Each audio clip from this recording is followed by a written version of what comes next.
What's up, guys? Welcome to the Celestial Invitational NSL Hearthstone Masters. I am DTwo, and Abar is with me here. I just can't, sorry, chat got to me, Abar. I couldn't help it.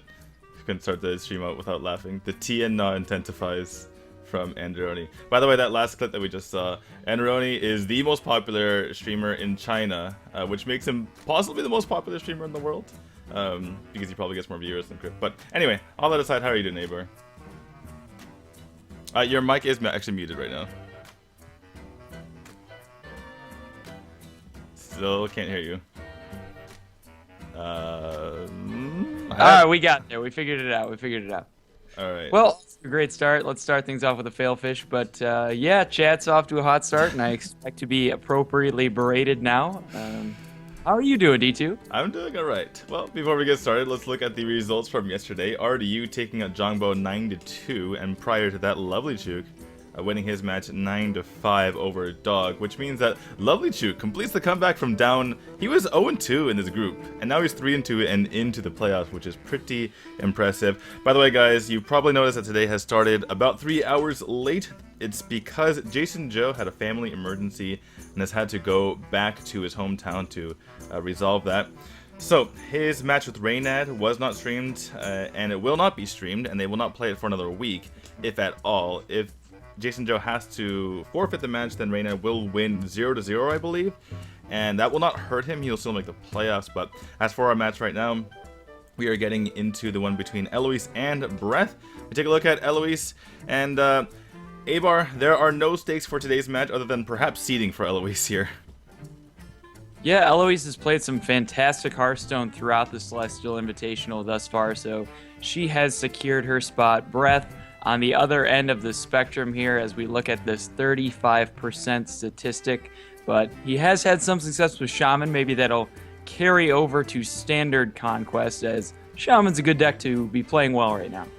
Yeah, hopefully he can make that work, but you only get one win in Conquest. We'll see how he does. Maybe he can redeem himself just a little bit for his performances. He is 0-4 in the group with a -15 ± as far as games is concerned, so not the best place to be in for the BlizzCon player here. As we take a look at Eloise, still in her Tempo Storm shirt from earlier today. I believe that's Frodan's place that she is staying at.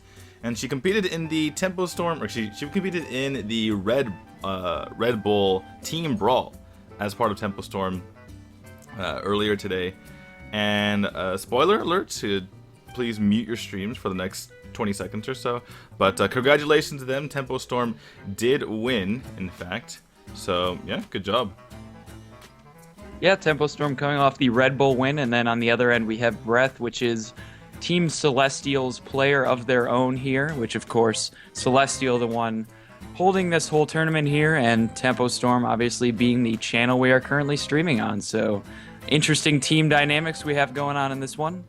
Yeah, both of the teams that have put together this tournament, as far as the English side and the Chinese side, are represented here. We'll see which one's stronger, China or the West. Although we have a player formerly from, or originally from, China representing the West, so it's kind of a weird situation, as it always is with Eloise. But all that aside, we're going to get into the first game here, and it is going to be Priest versus Shaman, with Eloise going for the Dragon Priest.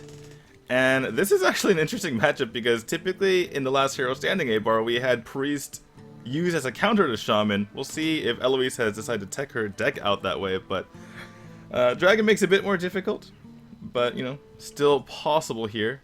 And, yeah, in particular, if she has enough AoE clears, it'll certainly benefit her. Yeah, absolutely, and completely different strategies you can see from these players, as Shaman typically thought to be the strongest class in Standard, and Priest thought to be the weakest, so players going for complete opposite strategies here. But Eloise is going to go ahead and kick things off with the Twilight Whelp on one, it appears. But weighing her options, going to go with the Whelp. Eloise is a very meticulous player here, and Breath, typically a faster one. Yeah, exactly. We've had some matches that have been twice as long as others in this Celestial Invitational, just due to the nature of how fast certain players play. Eloise and Life Coach on the slow end of the spectrum, whereas Breath, JasonZhou, 6-0 RDU are in the fast end. And yeah, it's pretty insane, the differences. But really good start here for Eloise, and Breath is already not into this match. He's like, really? The first game of the day and I'm getting beat down by Priest and I'm the Shaman? What is happening? Yeah, Breath just with a terrible opening hand here as he started off with Feral Spirits, and Lightning Storm, and things haven't gotten much better for him since here, whereas Eloise already played 2 cheap drops, and she's got 3 more 1-drops in hand. Breath definitely falling behind on this one. Gonna look to cycle this Mana Totem here and try and get some work done with this Lightning Storm. Ooh, Rag comes into the hand of Eloise here. So, yeah, like you mentioned, Breath is cycling. Since he does have the AoEs in hand and a second one picked up here, we'll be able to come back onto the board and maybe make a push a bit later. It's clear his plan is to not even try to compete for the board right now, which Eloise should recognize at this point and try to play around that AoE. She is going to buff up her Northshire Cleric just to get that a little bit out of range. And yeah, this is about as much as you're going to commit to the board. Yeah, and we don't know these players' lists exactly, but Eloise, based on the fact that she picked up that Ragnaros, appears to be piloting already used Dragon Priest build that he went on a 12-win Heroic Tavern Brawl run with, I believe, which features 2 copies of Holy Nova and 0 of Excavated Evil, so something to potentially keep in mind as we progress down the road here. We might know what removal suite she's running. Alright, so pretty big risk for Eloise here, but rather than even going to try to punish it with a Lightning Storm, does get a Flame Tongue Totem, as we can see. Barnes, he is buffed up a little bit here, but yeah, she's going to get pretty rewarded for playing out her minions so she can deal with this board a lot easier. And does have the Shadow Word Pain in hand. Sometimes you want to save that for the Thunderbolt Valiant though, so I wouldn't be surprised to see her not deal, or not use Shadow Word Pain here. But yeah, I think just cycling the Northshire seems perfectly fine here. She doesn't seem to be in a position where she needs to, but is going to go ahead and use it. As you mentioned, typically the Thunderblood Valiant is what you use to target that from the Priest end, but she has 2 copies of Entomb in hand already. Right. And on Breath's side, I see Spell Damage and I see Lightning Storm. Yeah, that's probably why Breath didn't go for the AoE last turn, and why Eloise flooded the board, because she figured that, you know, a turn early I'm able to do that, and makes sense as well going into this past turn. Her decision to use the Shadow Word Pain and not develop the Azure Drake was because of the potential for spell damage and a Lightning Storm here, which could take it on board if her Northshire Cleric was at 4, for instance, and her Azure Drake was at 4 as well, which it obviously is normally. Yeah, absolutely. And Breath actually gonna go ahead and take a pause on this one. We mentioned that he is typically a faster player, but he is eventually going to end up on the Blood Mage Thalnos plus Lightning Storm combination. And let's see how it rolls on the Northshire. It is a 4, which allows the Thalnos to trade and puts Eloise in an awkward spot here if she wanted to develop the Azure Drake this turn. Yeah, I think she still wants to develop the Azure Drake, although I guess I could see her not going for it and potentially playing a bit slowly. She does play the card that she got off the Netherspeth Historian, which does give a bit of information to Breath here. I think that if she held it back, then it might make Breath, for instance, not use a Hex because he's worried about some sort of big, you know, Deathlord, Dragon Lord or something, or Deathwing Dragon Lord or something like that. But does throw it on the field, which, yeah, Breath just goes ahead and hexes it because he's like, okay, well, that's the card that you picked, so I don't have to worry about some big minion later. We do see she has Rag in hand, but it makes it less likely at the very least. Yeah, certainly could have just led with the Azure Drake that she did naturally draw here, but she's going to go ahead and play that Drake now, following it up with the Power Word Shield to pump it up to a 4/6. Definitely an awkward body for the mid-range Shaman to deal with, and on Breath's side, he doesn't have great answers. Some smaller AoE that aren't exactly going to be spectacular against the larger bodies in Dragon Priest. 2 copies of Feral Spirits, which line up particularly poorly on this current board state, given that Holy Nova deals 3 damage in conjunction with the Azure Drake. And Breath, is he totem passing here? Yeah, the issue is that anything he does just kind of gets punished, right? Like double Feral Spirits just gets completely wiped out by Holy Nova. And does Eloise commit to the Holy Nova here? She can just play a little bit more conservatively, go for something like the Blackwing Corruptor and a heal on her Drake after taking care of these Feral Spirits. I think she's probably going to opt for that rather than Holy Nova because it's just so good later on in the game.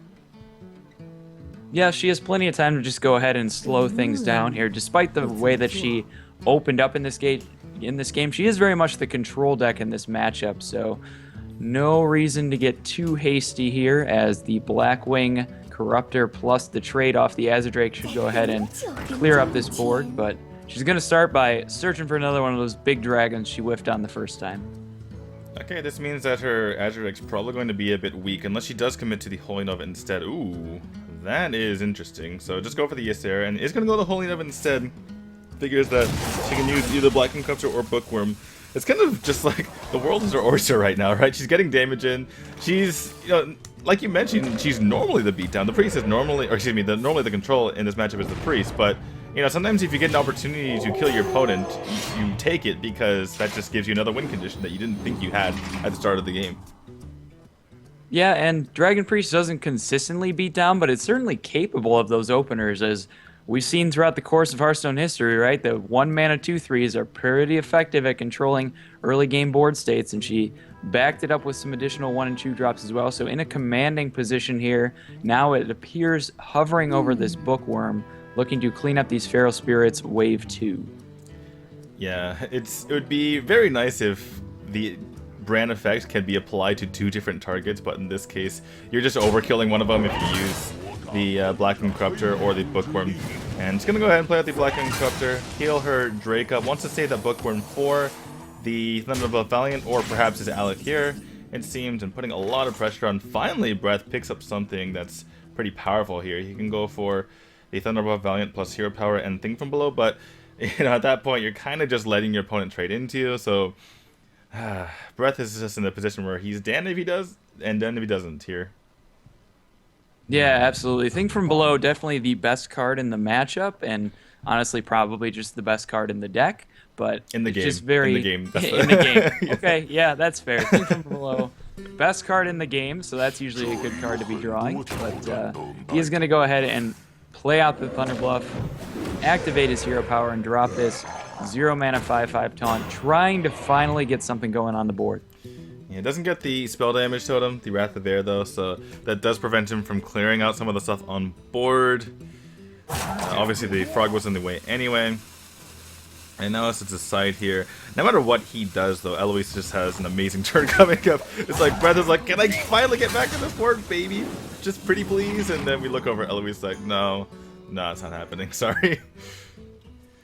If Breath could see Eloise's hand, there's a good chance he would just be conceding here, but as it turns out, he is going to go ahead and stick it out here, and now we see these Brand plus Blackwing Corruptor synergies that you mentioned before. Obviously, you're not able to hit 2 different targets with it, but hitting one twice is going to work out just fine here if Eloise so chooses. Looks like she's going to go for Shadow or Death plus the Bookworm instead. Trying to look for creative rag lethals that entire time, but couldn't find one there. Just not enough mana. I think if she had 11 mana, or if she had the 10 plus the coin, then it would have worked out for her. But regardless, I don't think it's going to make too much of a difference. Breath does have now Alec here plus the Flame Tongue, which will help him out quite a bit. Probably what he needed the most here, but again, it's just so much stuff from Eloise's side, you know? She has 2 Entomb, she can just use a Blackened Corruptor on this, she can kill the Bookworm and play a Rag for all she cares, right? So, yeah, it's pretty nice for her at the moment. Yeah, all sorts of options here, really, and DTwo over here looking for Rag Lethals, but I can't stress enough, she does have time. There's no reason to get too hasty here, as you see a Ysera in hand, and all sorts of other big options here, so no reason to throw caution to the wind. Calm down over there. Well, I think she could literally play any cards in her hand as long as she pointed them at the right targets, like she didn't Blackened Corrupt her own minions or something like that. As long as she played any card out of her hand, she would win this game. Even if she did something weird like an Entomb the Flame Tongue totem. It's just, that's how far she is ahead she is at this moment. And yeah, Breath says I've had enough. And doesn't even get to see the Rag or the Ysera. And unfortunately for Eloise, she doesn't get to show those cards because this is Conquest, so that's deck from hers is cleared. You know, first world problems, right? You don't get to show all your cards. It's like, don't concede it, don't concede it. I want to show you my cards. These cool cards I have in my hand. Yeah, the folks at home saw just how dead Breath was, and on Breath's side, you can see from his facial expression there right now that he's dead inside as well. he took enough. Yeah, he took enough of a beating there from the priest. He doesn't need to know what we know at home. Yeah, I don't know. This just feels like an ongoing nightmare for Breath. Keep in mind, this is worth $1,000, so it's worth it for him to, you know, do his best. And also, he is one of the more known players in China at the moment. Obviously getting the BlizzCon and competing well in other tournaments like the Hearthstone Team Story. So for him, needs to redeem himself a little bit. Going 0-5 in your group, you know, not the best thing for him to do as far as his pride, as far as his professionalism is concerned. So, you know, at first it doesn't seem like it really matters to him, but I don't know, he might really want this. Yeah, we did mention that Team Celestial, his team, is hosting this tournament here, so definitely not the tournament that he was looking to flop in, but he is a fantastic player in his own right, the 6th ranked player in all of China on Ghosted Gamers. And obviously there are a wealth of players across the Chinese region, so quite the accomplishment from him, and looking to battle back after a rough game 1. Yeah, could not be more rough for him in that game 1. I'm curious to see if he goes back with the Shaman or if he decides to mix it up. I think yesterday we saw players mix it up quite a bit and not really bring out the same deck. The only exception was Dog when it was the middle of the match and Shaman was just by far the best choice, and he just kept getting pushed back at every turn by Lovely Chook. But getting to the next game, and it looks like Breath has gone with the Shaman once more, realizing that it is the most consistent deck, and you're taking a risk bringing out a weaker deck in this situation. So I'm going to go against the Rogue of Eloise, and this is yet another favored matchup for the Shaman. Used to be heavily favored for the Rogue back in the Blade Flurry days of yore, but not now. Yeah, not too many decks can claim favorable matchup against Shaman, especially when it kicks things off with turn 1 Trog into, I presume, turn 2 Coin Feral Spirits, pushing a lot of damage quickly. Interesting, yeah. An evolved Kobold build, it looks like, from Eloise. Yeah, that card's... Well, obviously the spell's Malagos, right? Because you want to have that extra spell damage. Probably meaning she's running, you know, the Sinister Strikes and all that goodness. And what it does do for you with that Evolved Kobold, along with the Malagos, just so many win conditions, right? You don't need to get the Malagos, you don't need to get these other cards, because you can just find lethal if you have the burn in hand, and all the spell damage works out.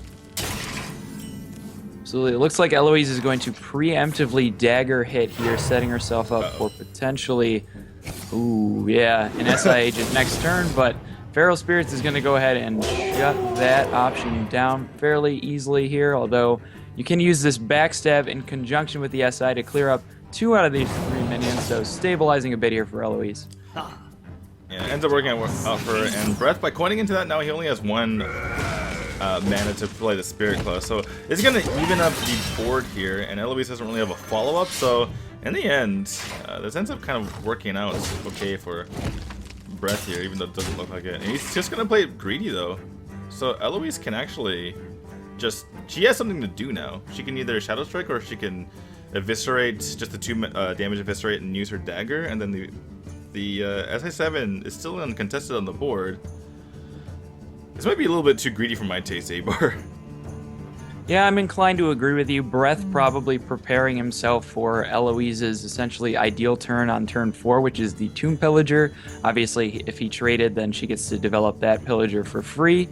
And if he goes face, then if she wants to play the Pillager, it costs her 2 life in the trade here. But as it turns out, Eloise really had no proactive plays for turn 4. So now, as you mentioned, he's sort of activated her removal spells in hand. You've activated my Trap Eviscerate. Except not really.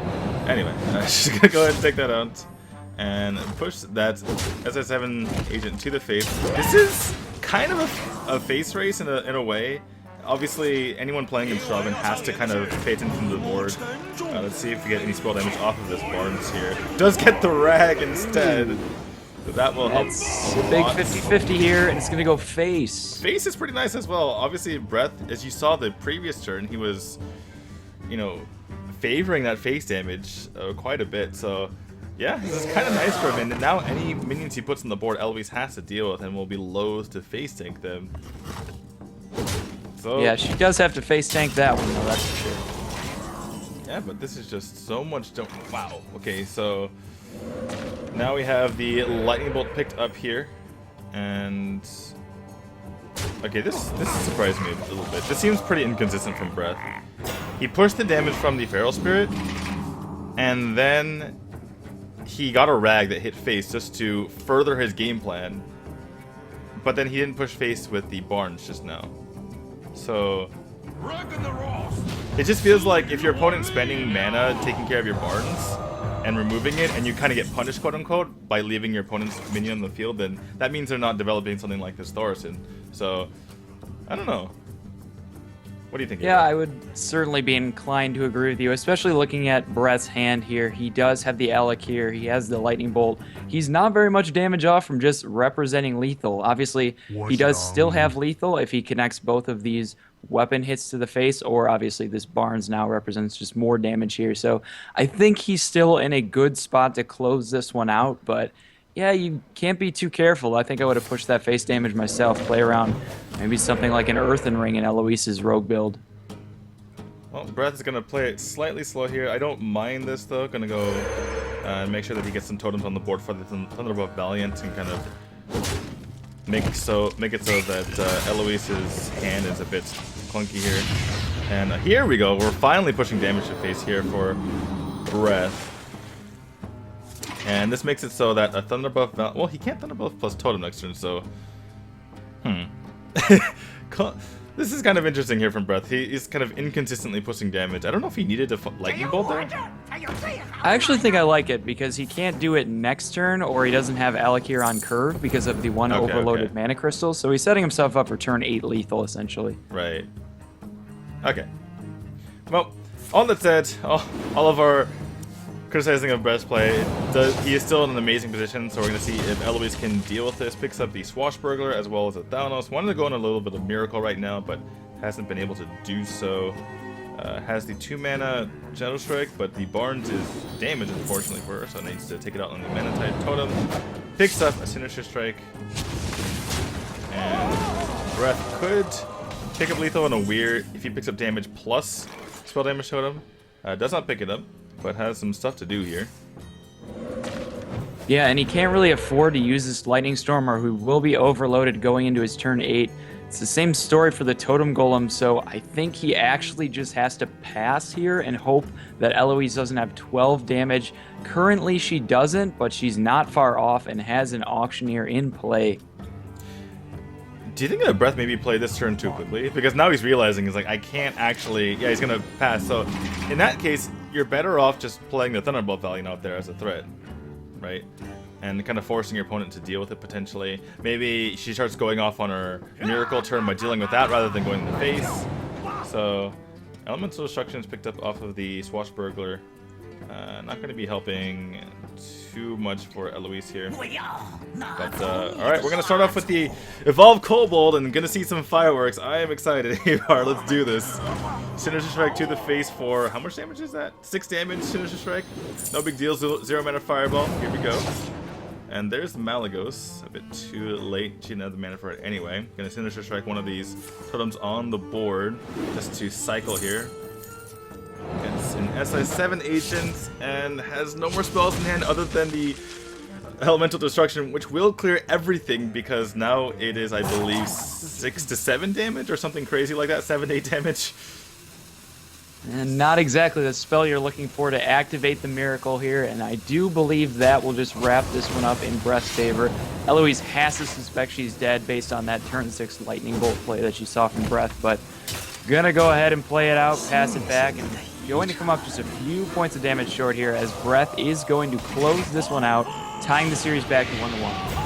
Yeah, you never expect the game between a Miracle Rogue or any sort of rogue and a Shaman to end with that kind of board state, right? Typically the Shaman has this massive board state and it's the opposite. The Rogue just kind of trying to push that extra damage because they've lost the board, but yeah, kind of a bizarre game there.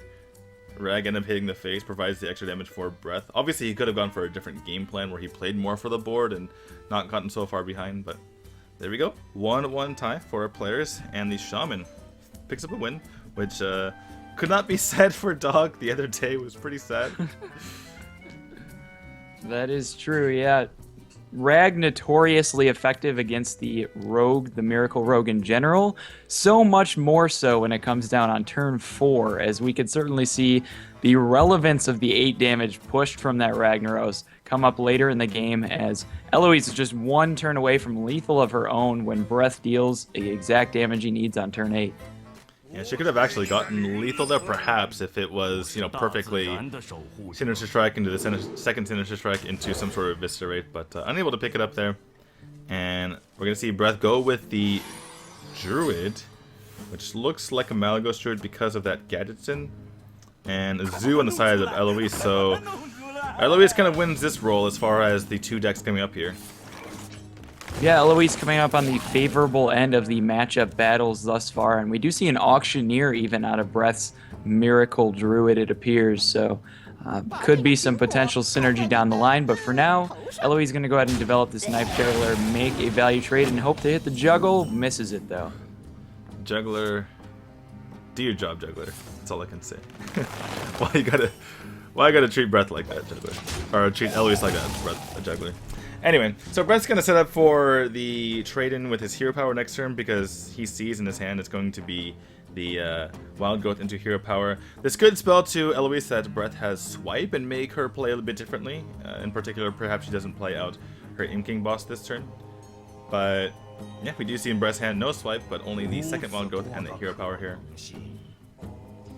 I think the Imp Gang boss is still fine if you're Eloise. You get in the additional 2 damage, one from dropping the Imp Gang with the Juggler on the board, and then the second one, if the Imp Gang does get swiped here, then the second Juggle triggers as well, and you're still left with a 1/1, but there is a decent chance she makes that read. I just think that it causes you to line up your resources too inefficiently. She risks discarding the Imp Gang if she goes for the Librarian this turn, so yeah, Swipe seems like a fairly clear read here, but even knowing that, I still think it's her best play, but she's clearly having a tough time with this turn. Yeah, she does go for the Imp King boss here. She probably fills out her turn next turn, and she will be able to buff up something with the Abusive Sergeant anyway, so yeah, at this point she's just going to take that risk, and going to get the good news unless Breath picks up something off the top right now, and he doesn't, so likely going to see that Wild Growth and Hero Power. Coining into Nourish for mana doesn't really seem all that great right here because you're going to get the mana from the Wild Growth anyway. You might as well use it for cards and use the coin for like the Gadgetzin or something. You had the option of going Coin Nourish into Wild Growth with the remaining 2 mana and essentially abandoning this option of clearing the Juggler this turn, but ultimately that would have probably snowballed into just too much damage from the Zoo, so he's going to play it a little bit more conservatively and look to pick up some additional removal possibly off of this Nourish. Yeah, the issue with that is what you're left with is just a Gadgetzin with no spells in hand, and a Harrison when your opponent doesn't have a weapon, and an Arcane Giant that you can play out, but then you're just sitting, it's like, you know, an 8/8 on cleanup duty, which is not the greatest, so... Anyway, Eloise does have the opportunity to play out her entire hand and not discard a single thing, but she's going to go for the more conservative route. And not play into some sort of AoE, which throws me off a little bit here. I guess she just wants more options into the future. Well, she was only on 4 mana and had a total of 5 mana worth of minions. Oh, in her my hand mistake. there, actually. So, yeah, she's just going to go ahead and look to essentially not discard anything with this Librarian and develop the double Flame Imps this turn. And on Breath's side, not great options here as Gadgetzin, you don't quite have the mana to go off with that just yet, and Feral Rage not going to help you out too much from taking so much damage, so he is going to go ahead and lead with the Nourish, drawing some cards, looking for some cheap interaction. Well, the Moonfire is pretty cheap, but the other cards that she picked up, that being the Nourish and the Yug, not so much. But at this point, I suppose he could try to go for the Yogg plan in the end, but yeah, like you mentioned, just not a whole lot of great options for him. The issue for Breath here is that he wants to have, like, Fandral would be pretty reasonable for him right here, right? Because he wants to be able to Fandral and Fail Rage for both values. Because, you know, for instance, next turn looks like it's going to be Gadgetzin, Coin, Fail Rage, but at that point, what do you Fail Rage? Do you go for, you know, the armor? Do you go for the damage? You want to take care of this board, but you can't really. Because everything's so clunky here for Breath. Yeah, and I think some of that clunkiness is due to the fact that it appears that Breath's list is teched against control decks with the Auctioneer and the Harrison to counter some Control Warrior, and he is not facing anything close to control right now, and it looks like these techs are not coming up favorably for him here. So now Eloise does in fact have the option of dumping this entire hand if she wants to, but she can do that in one of 2 ways, which is playing the Imp before the Librarian and cycling one of these 1-drops into something else, or just emptying out her whole hand and playing it all on the board right now. Looks like she's going to go ahead and cycle from the Librarian. Yeah, I think she wants extra mana to play something potentially. Does get the Tomb Guard. So little did she know she would have actually gotten something to play next turn anyway. And so yeah, she's gonna put a lot of pressure on as much as she can, outside of getting the Possessed Villager onto the field. But yeah, Breath is just kind of under a lot of pressure. Looks like we're on the Yogg plan here. You are. We are 100% all in on the Yogg plan, and he will probably hero down this Abusive Sergeant in the process here. And counting Eloise's damage, I see 5, 6, plus 6, 12, plus the Doom Guard is 17. So she has 1 mana to find 2 damage, and that's not it, but it adds something else to the board as well. And it cycles, which is pretty nice. That's the big thing there, because kind of wanted to cycle there if you got a cheap card, didn't feel the greatest, but yeah, she's gonna go ahead and cycle here, and now Breath needs to clear this entire board with what looks to be an 8-spell Yogg, which is not the greatest. Not the greatest, but sometimes it works. Let's see dead. what happens. All of his cards are playable, so I think he's dead. Yeah, that sounds about right. Hammer Usually, rat your own face? Yeah, there you go. is. We found it. We found lethal, guys. Alright, well, yeah, unfortunate ending there for Breath, but in all seriousness, he would have needed the Yogg of all Yoggs to come back in that one, and I think he just suffered in that matchup from his deck being teched for very different matchups than the one he queued into. Yeah, definitely. So, yeah, as we said at the beginning of that matchup, Eloise kind of gets the better end of that queue and rides it out to victory, as Breath's deck wasn't teched very well, but you mentioned the Yogg of all Yoggs. Pre-Yogg nerf, there were some insane Yoggs where it clears the board, and then not only that, it's one of those situations. This is why people hated Yogg, is because it's kind of like, okay, well, he needs to heal, he needs to clear my board, and he needs to like develop his own board, or else like I have burn in my hand, I have develop in my hand, right? And somehow they're able to deal with all of it, and it's just like, how that shouldn't be possible. There should be some sort of contingency here. But yeah, it didn't work out there for Breath in the end. But we've seen that in the past. Yeah, it still happens occasionally with post-nerf Yogg, but thankfully that has been reduced significantly, and the mental health of the competitive Hearthstone community has increased dramatically since that change, so thank you, Blizzard. You just need to be good at rolling Yoggs. You just need to get that commanding shout right off the bat, and then you're good to go. I suppose. I just choose not to play it personally, but you do you, D2.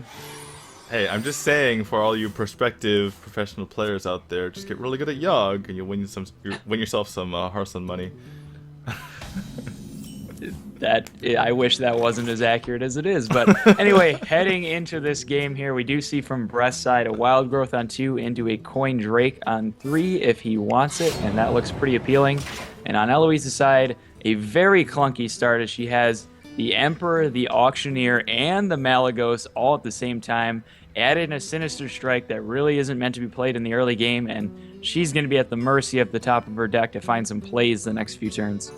She does have the ability to cycle her fan, but looks like she doesn't believe in the heart of the card, so she's going to go ahead and dagger here, or excuse me, attack with her dagger so that she can redagger in future turns. But like you said, Breath getting off to a pretty fast start. He has a few draws to cycle as well. And, ooh, another Sinister Strike is not what she wants. She could just finish with a Flurry, though. You never know. She could just win the game because of these cards that she's building up here if she doesn't face too much pressure here from Breath. She now has a a turn 5 play, but pressure's coming hard and fast here from Breath. And Breath going to go ahead and develop this Azure Drake, which usually is a play that gets kind of punished by Rogue, as they have a pretty easy way of dealing with it and developing at the same time, but Eloise does not have that at her disposal right now, but actually does pick up a play in the Tomb Pillager, so we might have a game here, but Fandral into Raven Idol is going to be strong in its own right. It looks like he's actually just going to go ahead and use multiple burn spells to kill off the Tomb Pillager and push damage. Yeah, I like this. It's so tempting to wait and use the Raven Idol with the Fandral here, but for Breath, the name of the game against Rogue is all tempo all the time. And having seen the Evolved Kobold, one of the prior games, he knows that, you know, Eloise is just going to be looking to combo out here. And yeah, Breath just not going to give her the time of day. He's just going to try to kill Villiera as fast as possible, and that means not waiting until turn 6 to play Fandral plus Raven Idol, or even just, you know, trading your Drake in right there. And on Eloise's side, do you coin Emperor and pray here? It looks like she's going to go ahead and play the Azure Drake, which isn't going to line up well against Breath's board. I just don't know if she has time to be going for value plays over tempo plays here, but honestly, I don't know if she has time for any of these plays, as Breath is going to continue applying the pressure, starting off with this Raven Idol now. See what we can find. Yeah, I think Eloise is just playing the percentages as we do take a look at Breath's choices here. I think if she went for the Coin Emperor, she's looking at Gadgetzin, Sinister Strike, and then Pray. Whereas now she has a bit of a better chance to get back in the game. She's going to need a miracle in the, well, not a literal miracle, but in the form of the deck is concerned. And she's just going to, she feels like she has a better chance of doing that if she has more options at her disposal, even if that means taking a bit of damage right now. Yeah, but these bits of damage are stacking up quickly as we see the Azure Drake cleared and 2 more pushed to the face in the process with the Drake. So a total of 10 damage swallowed by Eloise here, and quite honestly, she may very well die next turn as there's 8 power on Breath's board and more damage in hand. Alright, so how can Eloise survive right now?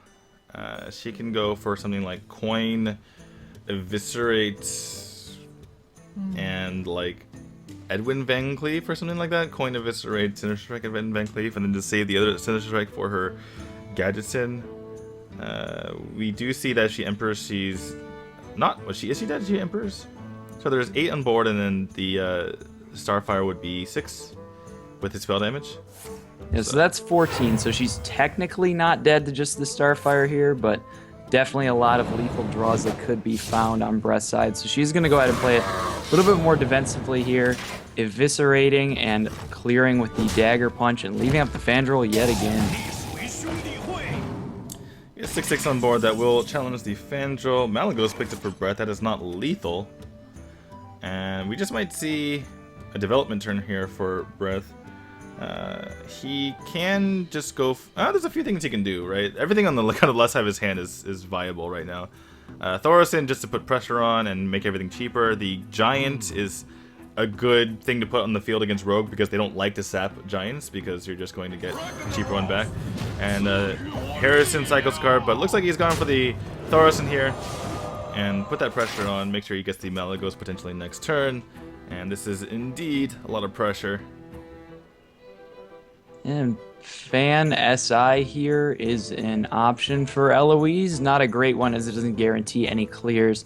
I assume she's going to be having to make this trade into the Thorison unless she finds some clear removal, but doesn't have any great options right now. Not quite yet time to Gadgetzin. Looks like she may be going for Emperor play of her own here to counteract Breath's Emperor, and I think that's the highest win percentage play here, as she needs to be able to go off very soon to close this one out in time. Well, Nourish is the pickup here for Breath. I don't think he's going to go for. Oh no, wait, he has the Fandral on board. My mistake.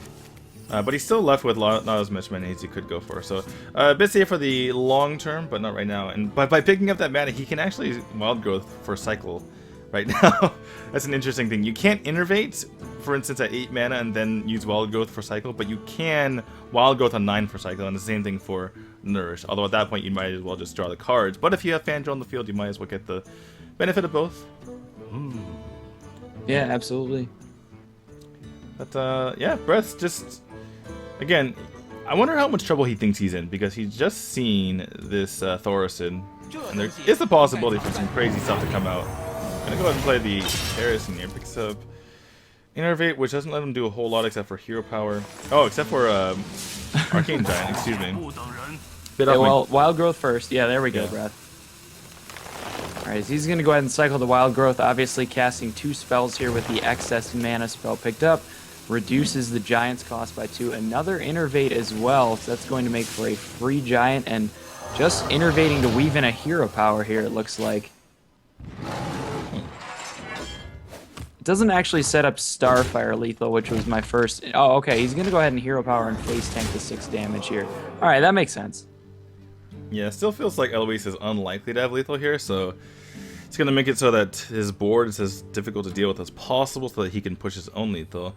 Now Eloise has a bit of a decision to make, and this might be a world first, A-Bar. We've seen Backstab picked up in time so that Eloise can play that before the fan. It was getting ready to just, you know, come at the exact wrong time, right? It was like, okay, here we go.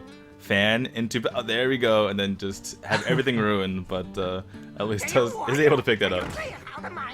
Yeah, Eloise has navigated herself through a very difficult position that she found in the early game here, given how clunky her draw was, but now all of a sudden she's got an Auctioneer, she's got a handful of free spells that are going to have to be used for value rather than damage at this stage of the game, so she is going to go ahead and fire off these Sinister Strikes here and eviscerate. Kind of what she wanted, but she wanted Shadow Strike a little bit more and things like Preparation, so I think this has to be Eviscerate into Hope You Get Preparation at some point, utilizing perhaps the Cinder Strike. She needs to go now, though. She is roping. I don't think she has time, even with the animations here. And that's probably going to be game. Yeah, it looks like she's going to rope that one out, but based on the fact that she picked up the Azure Drake, I don't think she had a way to stabilize that turn, even if she had all the time in the world here. So Breath is going to go ahead and pick up another game here and continue pressing on in the series.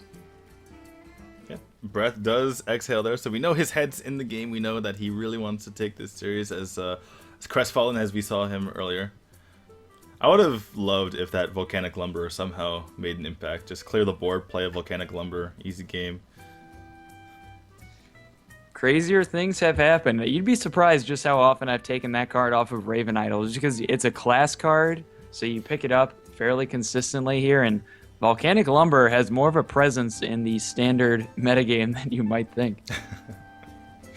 Yeah, I've been casting a lot of matches, so I haven't been druiding it up on ladder as much as I probably should. But yeah, I believe you. Wow. Speaking of seeing everything, we have Pirate Warrior on our hands. Unfortunately, it's going up against Shaman, which is one of the worst matchups. You might think it's a good matchup because Shaman doesn't have healing, but has so many taunts, and as we know, Abar, taunt is cheat. Taunt is cheat indeed, and you see one of the critical taunt cards here in the Feral Spirits, which, you know, if Eloise times it right, could be worth 10 armor as it lines up pretty effectively into an Arcanite Reaper here, but in the time being, it looks like it's going to be a N'Zoth's First Mate and straight to the dome from Breath, and Eloise is now very much aware of exactly what kind of warrior Breath is working with. Yeah, I imagine that. I mean, just looking at Brett's situation, there was no way he was not going to attack that first turn there, because he has a total of, if I can count here, 5, 7, 9 charges. He has 9 weapon charges in hand right now. That's kind of insane. And he probably, almost certainly has upgrades in this deck. In fact, I think we saw it in the mulligan, so yeah, he's going to be swinging all game here until he either wins or loses. That's typically how these Pirate Warrior games go, and I think he might actually have to just lose 2 charges here on his Rusty Hook, as War Axe plus the trade with the N'Zoth's First Mate is going to be the play here, and yeah, I imagine we see him swing again next turn.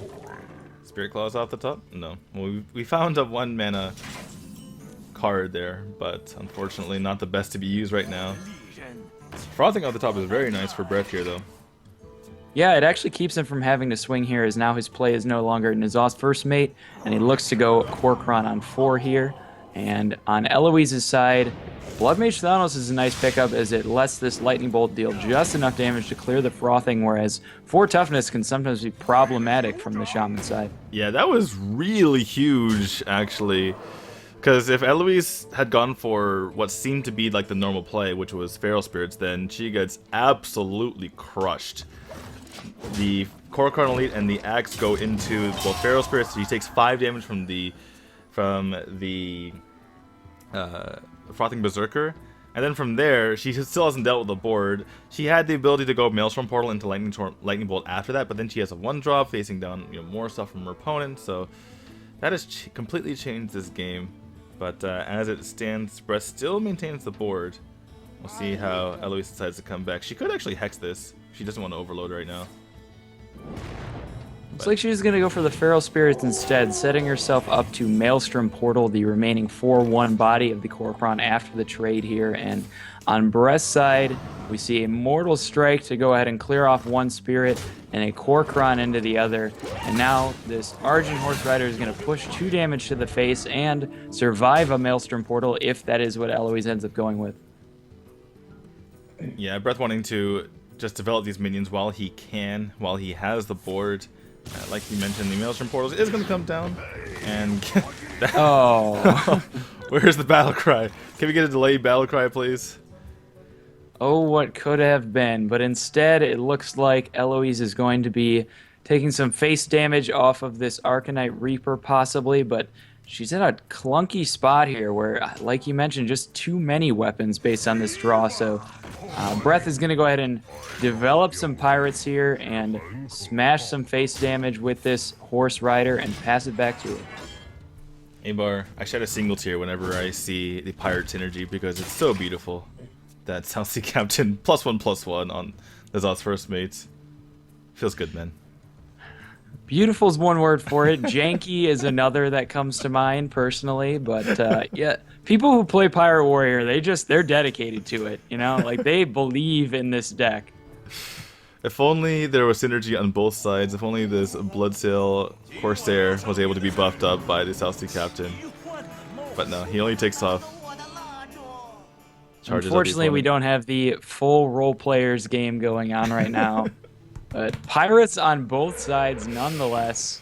And now a Flame Tongue Totem as well, allowing this Corsair to trade into the Captain. So, oh, and another Captain picked up. Ooh. And that actually could help out a little bit here, pumping up the Nazat's first mate, allowing for some better Rusty Hook trades. I personally can't take this game seriously right now. You go ahead and do your best. The Rusty Hook trades are off the hook right now. Oh, God. Oh, no. Oh, God.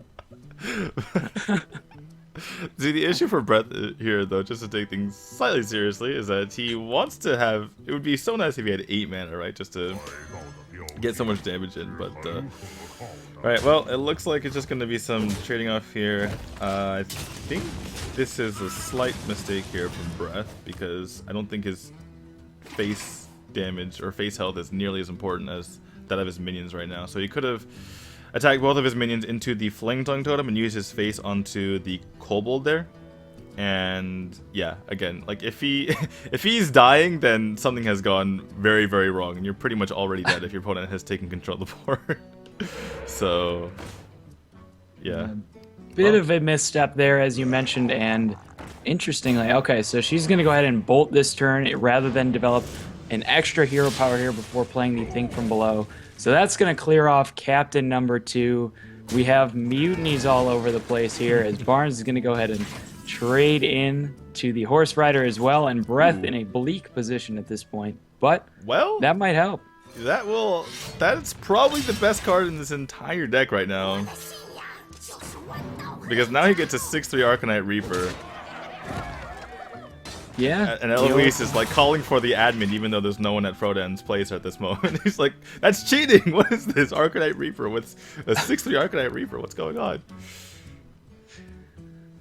And back on Eloise's side, I believe this is a Thunder Bluff play here. The question is, does Eloise want to use that hero power or go with the Flame Tongue in addition to the Thunder Bluff here? Flame Tongue sets up for some nice trades here, limiting Breath to only his weapon to deal some face damage. Alternatively, Eloise could just go for Flame Tongue and Mana Tide and just try and roll the Taunt Totem and set up to Thunder Bluff next turn. Yeah, I think that Flame Tongue Totem is coming down regardless. It just depends on whether, like you mentioned, she's going to go for Thunder Bluff to just provide a minion on the board that says, you have to kill me and basically pseudo-taunt as long as you don't have lethal right now. But going for this as well is pretty nice, getting the Mantei Totem. This allows her to draw into more taunts, which is very good as well against Breath's deck. And she also has the Hex if she ever feeling a bit, worried about her health total. She can Hex one of her totems, and that gets in the way as well, as we do see the South Sea Deckhand come out. Haha, he says, but not going to be doing all that much damage. Haha, indeed, but it looks like Eloise is going to get the last laugh in this one here as she's running out of totems that aren't the taunt to roll and picks up a Thing from Below as well. So now the taunt parade is going to begin here, and I believe she can set up 2-turn lethal in her own right and just straight up race Breath here. I think the only... Breath just leads back. He's like, really? Did that just happen? But he doesn't even know the worst news in that, that Stone Cold Taunt wasn't the only taunt coming out here. I was about to say the only way that Breath could have won that game from that position was to get double Mortal Strike, and somehow Eloise didn't have 2-turn lethal. But yeah, that is our 5th game. Eloise is up 3-2 at the moment. 3-2 in favor of the women here. But back into the match, and Eloise is going to look to build on her lead, and it is Tempo Mage versus Zhou, it appears. This is certainly a classic matchup, or at least it has become one, certainly in this current format. This card lock here for Breath going up against the Tempo Mage. And Eloise off to a pretty reasonable start here with the Babbling Book into that Sorcerer's Apprentice and the Arcane Blast. Doesn't get that great of a spell off of the Babbling Book though. Yeah, Iceland's definitely not what you're looking for, but it does have some utility in the matchup. But Breath pushing double 1-drops here already and setting himself up for a nice Darkshire Librarian on 2, as I do suspect Eloise is going to use this Arcane Blast on the 3-power minion here. It looks like she is going to go with that option, and Breath activating his curve, but awkwardly. Okay, she's gonna go ahead and clear up the Flame Imp. Is she gonna commit the Ice Lance to the Malchezaar's Imp so she can get the free trade and prevent the free trade onto the Babbling Book? But she doesn't do that in the end. Breath now has a decision, wants to take out the Sorcerer's Apprentice, which means using a Soulfire, but that also means not being able to develop one of the 2-drops unless she picks up one off the top right now, and she does get a second Malchezaar's Imp right on time with the Darkshire Librarian in hand, so Breath says, you can have your Sorcerer's Apprentice with 0 mana spells, I'll go ahead and cycle all my cards that are OP, thank you very much. Now thinking about getting monster damage to face, which is interesting. And, he's going to go ahead and make the trade in the end, though. But yeah, Eloise needed something like this Flame Lance that she picked up just to stay in this one before these imps ran away with the game here. Forgotten Torch. Yes, Forgotten Torch, sorry. Flame Lance is, I don't think you would put that in your deck. It's like 5 mana, and it's kind of just like, anyway, I forgive you. I think the score right now is I've made like 2.5 mistakes, and you've made, that's your 1, so I think we're okay at the moment. But no, let's just take turns calling each other out the whole cast, D2. You know, the real competition is between the 2 of us now. Well, I would be losing, so it's not in my best interest to do so. But anyway, we want to preempt the chat, right? Chat thinks they're the ones calling the shots here, but we just let them know that we know what's going on as well. Anyway. So it looks like Breath doesn't like the cards in his hand. Gonna go ahead and cycle one of them out. Gets rid of the Direwolf Alpha, says go away please. And yeah, this game's just kind of back and forth here. Yeah, Azurdrake a nice resource gain on Eloise's side, but she has to be worried about the possibility of the turn 5 Doomguard on curve with the Malchezaar's Imp on the board, but doesn't really have. Oh, and there it is, right off the top. That is huge. Yeah, this is. Oh my goodness, when discard log does this, it is absolutely disgusting. It would have been even more disgusting if Breath already had the Silver Ore Golem in hand, but yeah, pretty nice for Breath there. And now Eloise is on the back foot, facing down this board. Meanwhile, Breath has filled up his hand from discarding it. In fact, filled it up with significantly better cards than the Crazed Alchemist and an Abusive Sergeant here. So it's going to be difficult for her, to say the least. And she does have some options though, so she can go for Barnes plus Ice Lance. This Ice Lance is pretty useful, and locking out one of the minions on the side of Breath while she gets set up. Like she can go for Barnes Ice Lance and then set up for the Fire Lance Portal next turn. I don't really see other great options. She can use the Fireball right now, but you'd rather just get value out of the Fire Lance Portal next turn. And at least that's what I'm thinking. Yeah, I think Barnes Ice Lance just has to be the play here. It obviously gets her completely wrecked by a Soulfire off the top while I'm calling cards here. But looks like Thalnos is a nice pickup off the Barnes. So I think that's the best one, other than perhaps the Flame Waker. Oh no, Sorcerer's Apprentice would have been good too. So there's a lot of good things she could have gotten. But pure spell damage wouldn't have been good. For instance, like her other Azurdrake wouldn't have been good.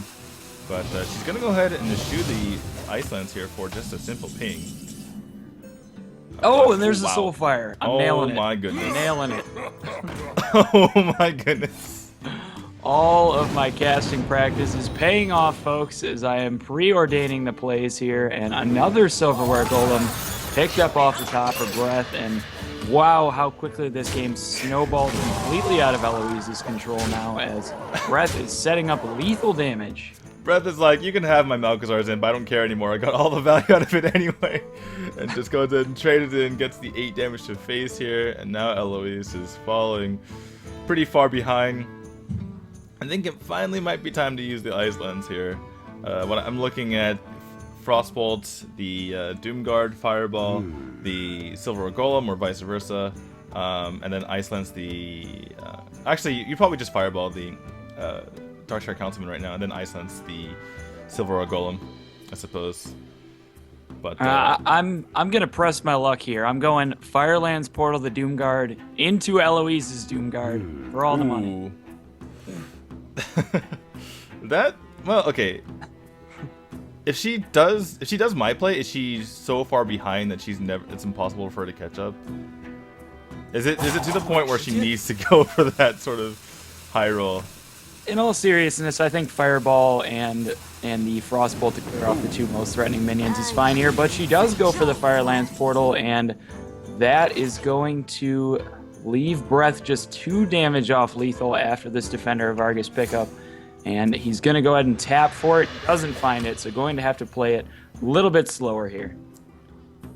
He could still get lethal if he traded in the Darkshire Librarian, but now he cannot. So it's going to push all this damage to face here. Or not. Or not. Yeah, not going to take I think I would have preferred the push to the face there, but I don't even know what Breath is playing around at this point. His Flame Strike is equally effective. Yeah, well, Flame Strike is equally effective, but, well, not really, because he gets less damage to face, but at the same time, Eloise maintains a 4-4 on the board, which is kind of a big deal if Breath ever wants to just kind of flood the board and get damage that way. Otherwise, he's looking at just a top deck Doomguard as his only out. So, I can understand why he made the trade, because if Eloise doesn't have Flame Strike, then he wins. If she does, then he could maybe potentially lose if he doesn't trade, but now he has, double Imp King Boss to back it up and no minion on the board for Eloise here. But all that aside, Eloise looking to be in yet another really bad spot. I don't really see an out like Thanos, Frostbolt, Ice Lance. I suppose she's still alive in that instance, but she'd had to deal with the Ice Lance minion the following turn. I think the moral of the story is that she probably should have used Ice Lance way before. There were like 3 or 4 turns where we're like, I think you Ice Lance here, and she never actually did. And she's found herself falling pretty far behind. She's finally going to commit it though, realizing that she has to do it or she's going to die. Let's see if Breath can pick up 3 damage. It's 2. There's 2. He'd probably tap for it again, I imagine, and there's lethal damage with the second Doomguard, and Breath rolling the Silverware Golem just for the additional points of BM here, as he takes a commanding game number 6 to tie the series back 3-3. You can see him, it's like, come on, Silverware Golem, need that BM. Make my opponent feel even worse. Alright, well, obviously Eloise is not going to care too much about that, but going to be 3-3 score here for our players. And let's see, Breath, he won with his Shaman, he won with his Warlock. What was the other deck that he won with? Shaman, Warlock, and it was not the Warrior. That one ended poorly. I'm not sure actually off the top of my head Druid? here. He beat with the Rogue with the Druid, right? Oh yeah. Yeah, there you go. Yep, it was the Druid. And then on the side of Eloise, I feel like I should be writing these things down a little bit better. I haven't been keeping track. She went with Priest, Warlock, and then what was the other one? And she took a game with the Rogue herself. Did she? Is it? Well, yeah, We're going crazy. We should be writing these down a little bit more effectively. Well, that's why I'm trying to catch up here, because I was writing them down, and then I totally forgot to. But anyway. She won with the Shaman against the Warrior, right? There you go. Thanks for reminding me, Breath. Thanks for reminding me what you failed miserably with. Appreciate it. Well, it looks like this hand might be a little bit better because we do have a Fiery War Axe of note right from the start and get-go here, which is excellent against the Tempo Mages in general here. And Eloise at this point knows that Breath is in fact running the Pirate Warrior, which changes the decision making dramatically here, as obviously the expectation when you see your opponent's warrior is not a face deck. Yeah, I actually, to be honest, haven't seen this matchup all that often. All right, I'm gonna leave it to you for the expert analysis for this one. Yeah, I do think ultimately it is in favor of the Tempo Mage just because of the freeze effects can really swing the races here, as the warrior ends up looking to push some final points of damage with their weapons, and a timely Frostbolt could ultimately be the difference between winning and losing here. But War Axe, because it is so effective at clearing multiple early game minions, which Tempo Mage can be a little bit light on, is really one of the key game breakers on the warrior side. So ultimately, just looking at the hands right now, I'd say Breath is in the lead here, but typically a favorable matchup on the Tempo Mage side. Yeah, it seems to be the case here. Breath is going to play one or two of his Celestial captains. Could play both and just save the upgrade for the following turn. But yeah, it seems like the Tempo Mage just has so much more of a minion advantage, and they're especially capable of very efficiently and very tempo-orientedly, if that's a phrase that I can use here, deal with the minions. They don't take a while to deal with the minions on the side of the Pirate Warrior. They just kind of like, okay, you're dead, and I have developed my own minions kind of thing. And so that probably enables him to get more damage in the end, and the Pirate Warrior is stuck using its weapons a bit too much, or probably not going to be able to get that 30 damage in with just weapons. And so yeah, we're seeing that play a little bit here. So Breath gets to start smacking in with this upgrade, and the Heroic Strike as well. Yeah, and here comes the face damage. Breath is running low on these minions, but he does have Kor'kron on 4, which is a nice way to continue this curve. He's going to go ahead and push 8 damage to the face here, and now that the weapon has been upgraded, obviously, this Flame Waker looks a lot less appealing as well. When I see the 8 damage going to face from Magni to Khadgar, I just think of the One Punch Man that we have in the breaks. It's just like, one punch! And there's the entire board shaking. Typically when the board shakes, it's because of, an Arcane Giant or something like that. It's not because of Magni just like getting in there. But we're gonna see the comeback here from Eloise. She's down to 12 health, but she's not out of it yet. She has a lot of damage in her deck. And gonna looks like hold on to the Arcane Missiles for potential minions in the future. And a minion does come up here for Breath in the form of that Kor'kron Legion. Just going to continue pushing damage to face is Breath here. Yeah, Breath has to find a way to push 6 more at least so that this Mortal Strike can represent lethal damage here. But this is the turning point. There's a second Flame Waker picked off the top for Eloise, which is going to get a total of 7 missiles from this Arcane Missiles here. So Eloise, I imagine, deploying... Wow, now all sorts of removal options here. And I think that's getting played. Breath is going to be done dealing minion damage for the time being. He's going to be looking for some charges here so that this Mortal Strike can actually represent lethal damage. Alright, well here we go. The Arcane Missiles comes out. So 7 more missiles in total. Eloise is going to push that damage as well. And there's another Mortal Strike. But does Breath have enough to stay alive here? Alright. So Mortal Strike to the face. And for Eloise, she has Fireball, which is 10 damage. So 10 plus 5, 15, 16. She needs another spell here. But the Arcane Intellect doesn't do it, I don't think, does it? Oh, no, it does, because it's 4. Yeah, so 15, that represents 4, and Fireball 19, represents 10. Right, yeah. So she has 1 over lethal by our math.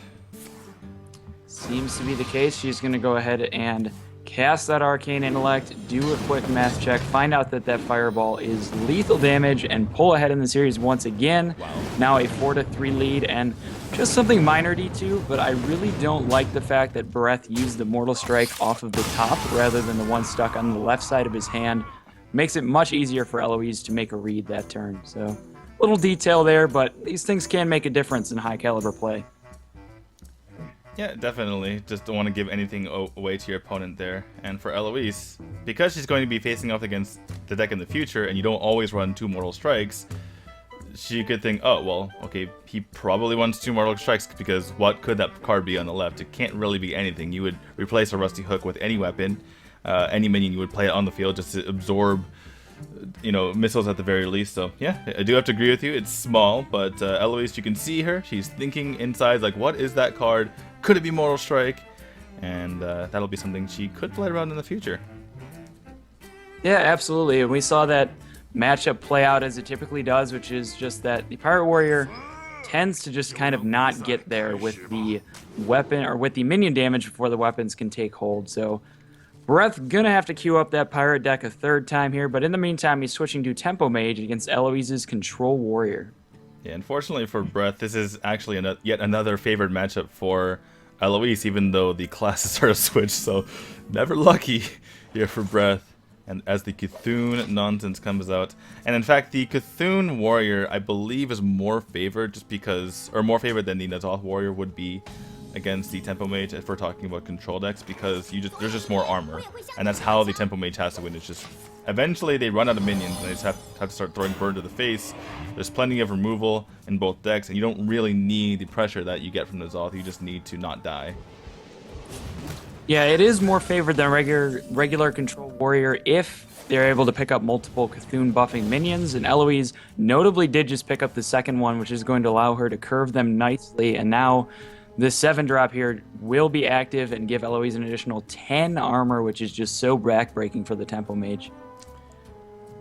Yeah, let's see, she'd just go for that right now. She could just play on curve and go for the Ravaging Ghoul. She could also, but yeah, coining out this Cthulhu Chosen, it's so annoying. Even going against a mage with the hero power to take it out, it's just, you don't want to stop and hero power that. You don't.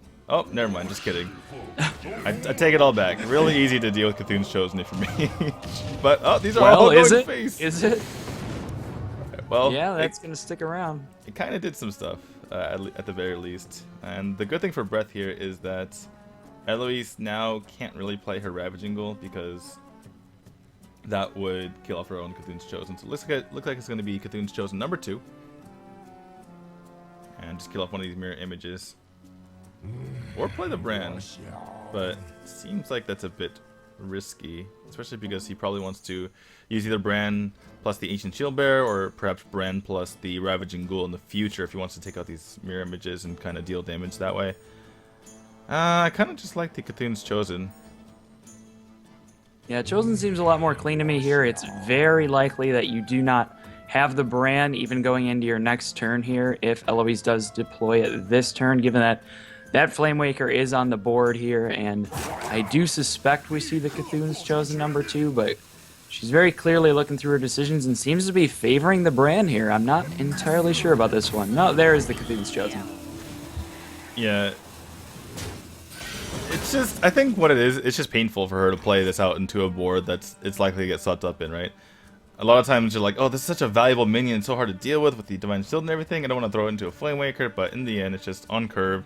It has essentially 3 health if you compare it to the Bran, which only has 4 health, but you're getting rid of a much more valuable minion, and you develop the Cthulhu's Chosen as well, which is pretty important. If you ever find yourself needing to use your removal, and you're kind of stuck on 7 being like, oh, I never actually played this Cthulhu's Chosen earlier on. Yeah, I really don't like that play there from Breath. I'm a little bit confused. I think I would have preferred the ping of the Divine Shield on the 4/2 Cthulhu's Chosen into Frostbolt the minion. Now something like Slam costs him his Flame Waker. It's an interesting decision to go ahead and Frostbolt the face there. I guess he was hoping for more favorable Flame Wake RNG here than he ended up with. Yeah, there wasn't anything perfect though, so yeah, I do have to agree with you. But we're going to see the exit come out here from Eloise. She's taken enough punishment here. Going to go ahead and resume board control now. Breath does run Flame Strike, by the way, as we can see. So instead of Breath, looks like a pretty easy Borns into ping. Looks to be the case. Let's see what this Barnes can roll, and it is a Cult Sorcerer, which is doing absolutely nothing right now. Unclear if Breath runs something like Ragnaros in his deck for some extreme Barnes value, but doesn't get it this time nonetheless, so he's going to go ahead and ship it back to Eloise, who has a few different options here this turn. Yeah, I kind of like seeing the Sylvanas because we're coming up on Fireland's turn for Breath. So, but that Sylvanas, yes, it's kind of a target, but you know, you can't, you don't really want to target that with the Firelands portal unless you want to give one of your minions away. If you do it onto the ghoul, then you're just loading up a board into Sylvanas, so yeah, doesn't really feel so the greatest.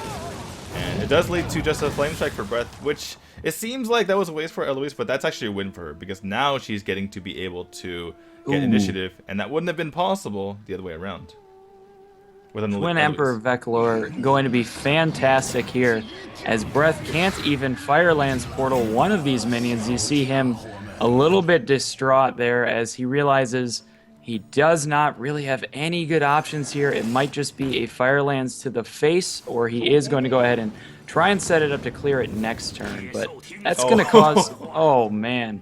How many Ramblingers have we seen in the Celestial Invitational? I think we've seen 2 off of Steel Effects, and now we're seeing 1 off of the Firelands portal. That is not what you want to see at all. And here comes the Gorahal to clean things up, and this looks like the beginning of the end. Unless Breath 1 runs Yogg, and 2 has the best Yogg that ever yogged. I don't think that this is going to go to Breath this game. Yeah, and this is the value of... Eloise is getting rewarded for holding on to that Bran earlier in the game. You could see her going back and forth between the decision of playing the Bran or the Cthulhu's Chosen, and now it looks like she can just go ahead and armor up this turn and then play them both next turn, gaining 20 armor, which should almost assuredly bury a Tempo Mage. And Eloise looking to wrap this one up and pull ahead even further in the series here. I'm sad. The Bran double map dream is dead. I don't think that's what this matchup's coming down to. In fact, I don't actually think you would even play them in that order because you don't want the extra map in your deck. But the dream, Avar, the dream. Don't let your dreams be memes, D2. Or your memes be dreams. Absolutely. In all seriousness, no, though, 20 armor. Come on now. This is an easy one. Yeah, 20 armor just wins the game. Do you have actual analysis? You don't want the maps in your deck because your actual cards are better at beating Temple Mage than legendaries. But anyway, 20 armor. She is now at 39, if I've done that correctly. And Breath says, I don't have 39 points of burst. So he's going to give it up. Very far from it, and a commanding performance by the Cthulhu Warrior there, as really just the critical piece of that whole matchup is finding 2 Cthulhu activating minions from the Cthulhu Warrior side. Once that has been established, there are so many cards in the Cthulhu Warrior build that Tempo Mage is just really going to struggle to deal with. Tempo Mage's real hope in that matchup is that, you know, the Cthulhu Warrior just never draws those pieces. So she takes that game pretty easily there. Now is at 5 games to 3, and she only has to clear Paladin, Rogue, Hunter, and Druid. And that seems very, very doable. Remember, she started out this best of 17 Conquest series with a win with Priest, and it's typically the problem deck for these players. Like, how can I find a win with Priest? Sometimes it comes down to the last game for one or both of the players. And she says, you know what, easy, just kill the Shaman right off the bat. And it's looking absolutely amazing for her right now. She's just rolling so far. Yeah, I mean, it's hard to imagine in a best of 17 that one game can be just completely deciding in terms of the entire match, but I mean, really, that is how things go sometimes. Is you flip these unfavorable matchups, and that's what allows you to go on a run that lets you to pilot, you know, a handful of decks that can all target one specific strategy here. So flipping a bad matchup or a bad class into a victory conveniently is just a huge deal. And Pirate Warrior making a 3rd appearance. I felt like there was a way to segue. You're talking about, you know, turning a bad matchup or a bad class into a win. Breath has turned a good class into a bad class, or a bad deck right now. With this, so. I'm telling you, D2, players who play this deck, they just believe. They think it gets there. Occasionally it does. And then when you're on the other side, you feel really bad because you just got memed by a Pirate Warrior. But, yeah. We're going to see how it works in this game. But Eloise has a pretty nice hand here. She has an opportunity to go for Innervate into Fandral. She's looking at that Raven Idol. She knows that this is Pirate Warrior. So she's thinking, can I wait? Can I wait for the dream of Fandral into Raven Idol on the following turn, and perhaps it stays alive? And I'm gonna say to Eloise what you just said to me a game ago, Avar, except a little bit differently. Don't let your dreams be dreams. Eloise, get that Fangel. Wait for that Raven Idol.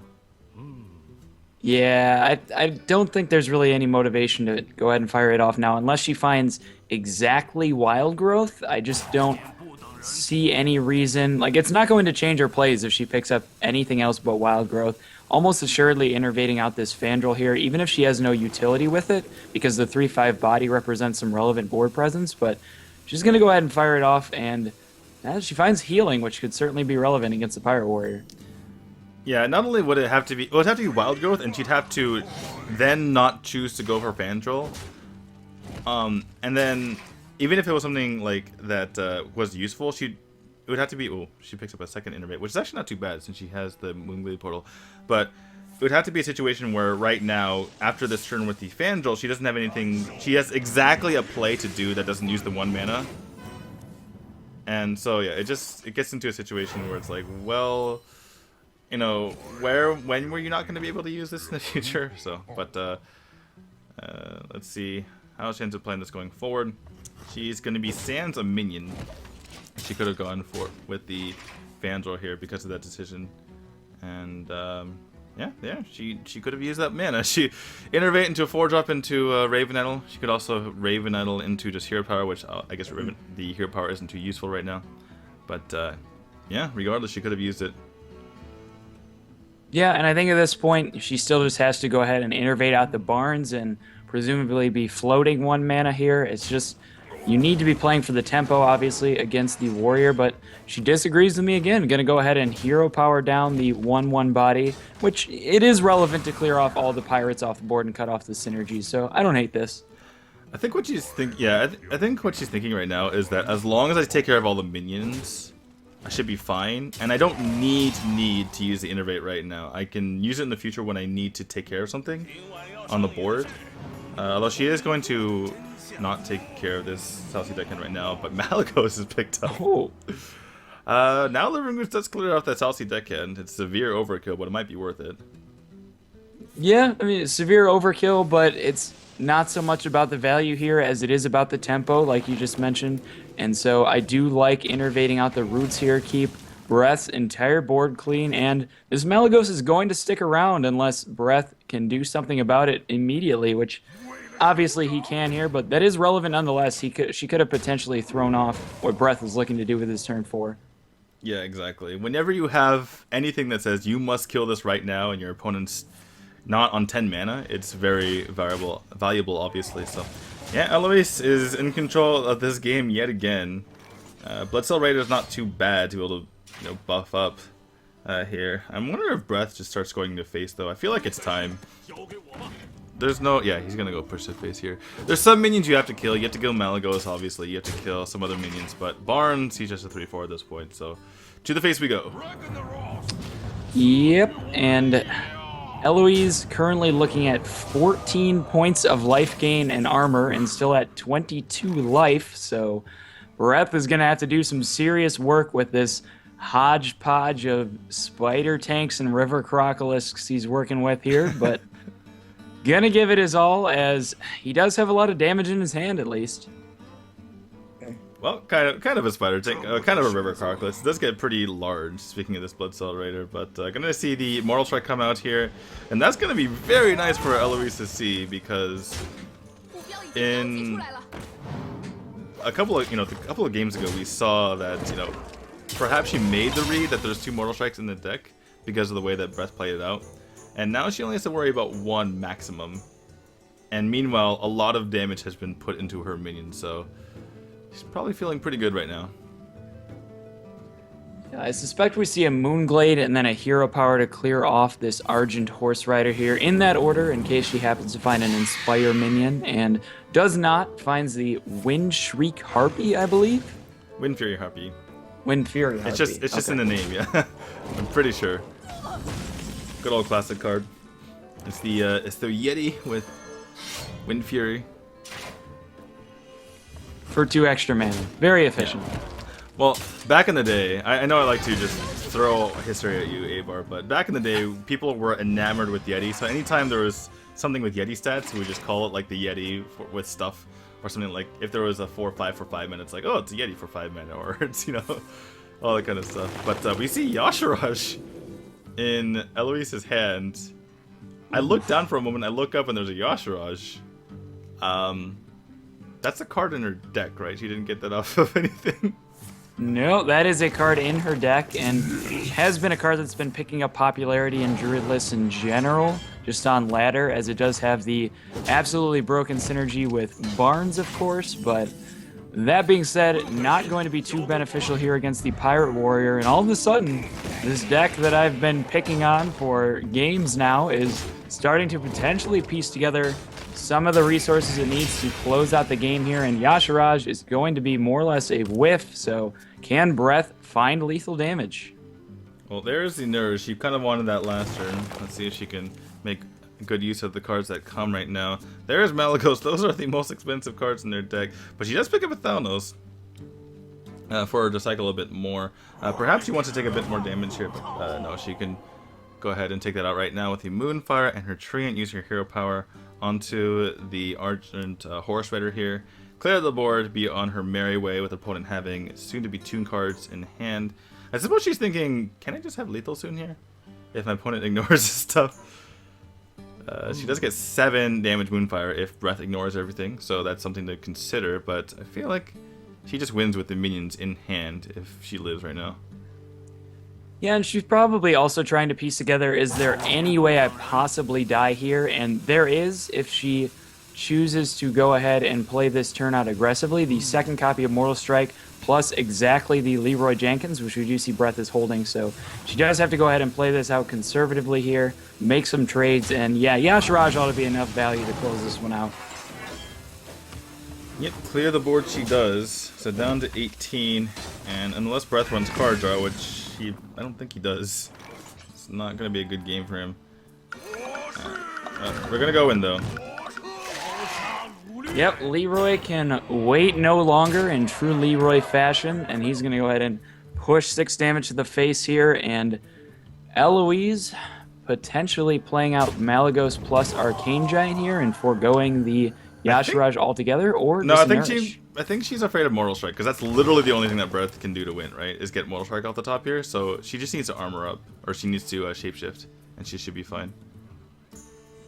Yeah, it makes total sense here, and the Nourish helps make that turn more convenient in the process here. So we are going to go ahead and see a Roots and presumably an Armor Up, and now an Arcane Giant ought to end pretty well. Yeah, making sure she doesn't die to any sort of nonsense here. Just going to play this out. This does give Breath potentially more turns if he wants to have lethal of his own. Does pick up the Korkan Elite, so... Well... This is not necessarily over, because now Eloise might have to trade. Because if she mulches, she could give him a charger. Oh no, she Sylvanas mulches and wins the game. She just missed lethal here. Yeah, it looks like she did, but that could still be lethal. Yeah, the Moonfire is still lethal in its own right, so miss lethal or extended BM, D2. I'll let you decide. I'll go for the extended BM. Sounds better. All right, sounds good. Regardless, if ever this guy's Toast makes a video about our good old Celestial League, it'll be extended BM with the shades on. But Breath is not feeling too good about the state of the game right now, and not feeling good about the state of his pirate deck. It's just not very good. I mean, I don't understand the appeal. There are some excellent warrior decks in the meta right now, but I don't know. Some people like to smork. There is the argument that there are certain decks that just lose to Pirate Warrior, in particular Rogue. So it's one of those things where there's some other decks that can get into trouble. For instance, we saw the other day that Dog lost, I think it was 8 matches or 8 games with Shaman. And Pirate Warrior, for all its wards, for all the the fact that it just loses everything, it will almost certainly kill Rogue like every single time, right? But the problem is Eloise has stopped bringing it out because of the fear of that Pirate Warrior. So every time Breath brings it out, he's just, you know, kind of, he's just hitting himself in the head, you know, just punishing himself for no real reason. He could be going for different decks, could be waiting for that rogue, but this is the issue with bringing a deck that is guaranteed against certain decks but not against others, because you're so afraid of your opponent bringing out what it needs to beat that you bring it out yourself and just loses. And if you wait too long, then the other deck gets cleared, and then you're not feeling too good either. So Breath gonna go ahead and switch it up here and bring out his Priest. It looks like he also chose to bring the Dragon Priest, as Eloise did, and has the early drops that help make Dragon Priest competitive, but notably doesn't have a dragon quite yet to power up this Twilight Whelp, so I do suspect we see the Northshire on one, which we do. We saw this matchup just last round, actually, between Eloise and Zhangbo. As I was editing videos to put up on YouTube, I was reminded of this. So, yeah, the only difference is that Eloise cannot use Olmurkai, so that's an issue here. And so it's not as easy for Eloise to get in through with that damage, especially if there's taunts like the Twilight Guardian in the way, but that one ended in quite the flurry at the end with a Deathlord. It was I believe it was a 4/12 Deathlord in the way, but Eloise still had 30 damage through it. It was pretty insane. Interesting play there from Breath. He chose not to play the Twilight while playing around specifically Doomsayer here, and gets very rewarded for it, as now he gets to essentially draw another card with his Northshire Cleric and make more than a 1-for-1 trade out of that Doomsayer here. And he has the tempo to back it up, that he can now reassert the board control even after Eloise gets to develop her 3-drop here. So heads up play there from Breath. I think he was more concerned with the dragons in hand. Like, his turn 3 was, or his turn 4 was the, sorry, turn 3 was Blackwing Technician, turn 4 was the Twilight Guardian. But he didn't have any dragons behind it, so he didn't have a way to buff up his Twilight Guardian if he didn't draw a dragon for the next 2 turns. So I think that's what kind of came into his mind there. But we're going to see, potentially, an interesting form of the Nightbane Templar, except a lot bigger. But he doesn't put it on both sides, which makes me very sad. That Blackwing Technician never gets to be the Nightbane Templar. She never gets to be the Paladin card. She's gonna go home and cry now. No Doctor Technician here, unfortunately, as Blackwing is not in the middle. And the question now from Eloise's side is this board presence enough to pull the trigger on an equality consecration? Well, looks like she disagrees. Gonna go with the Emperor instead. There are some very large minions for the Dragon Priest, in particular because they run Netherspite Historian.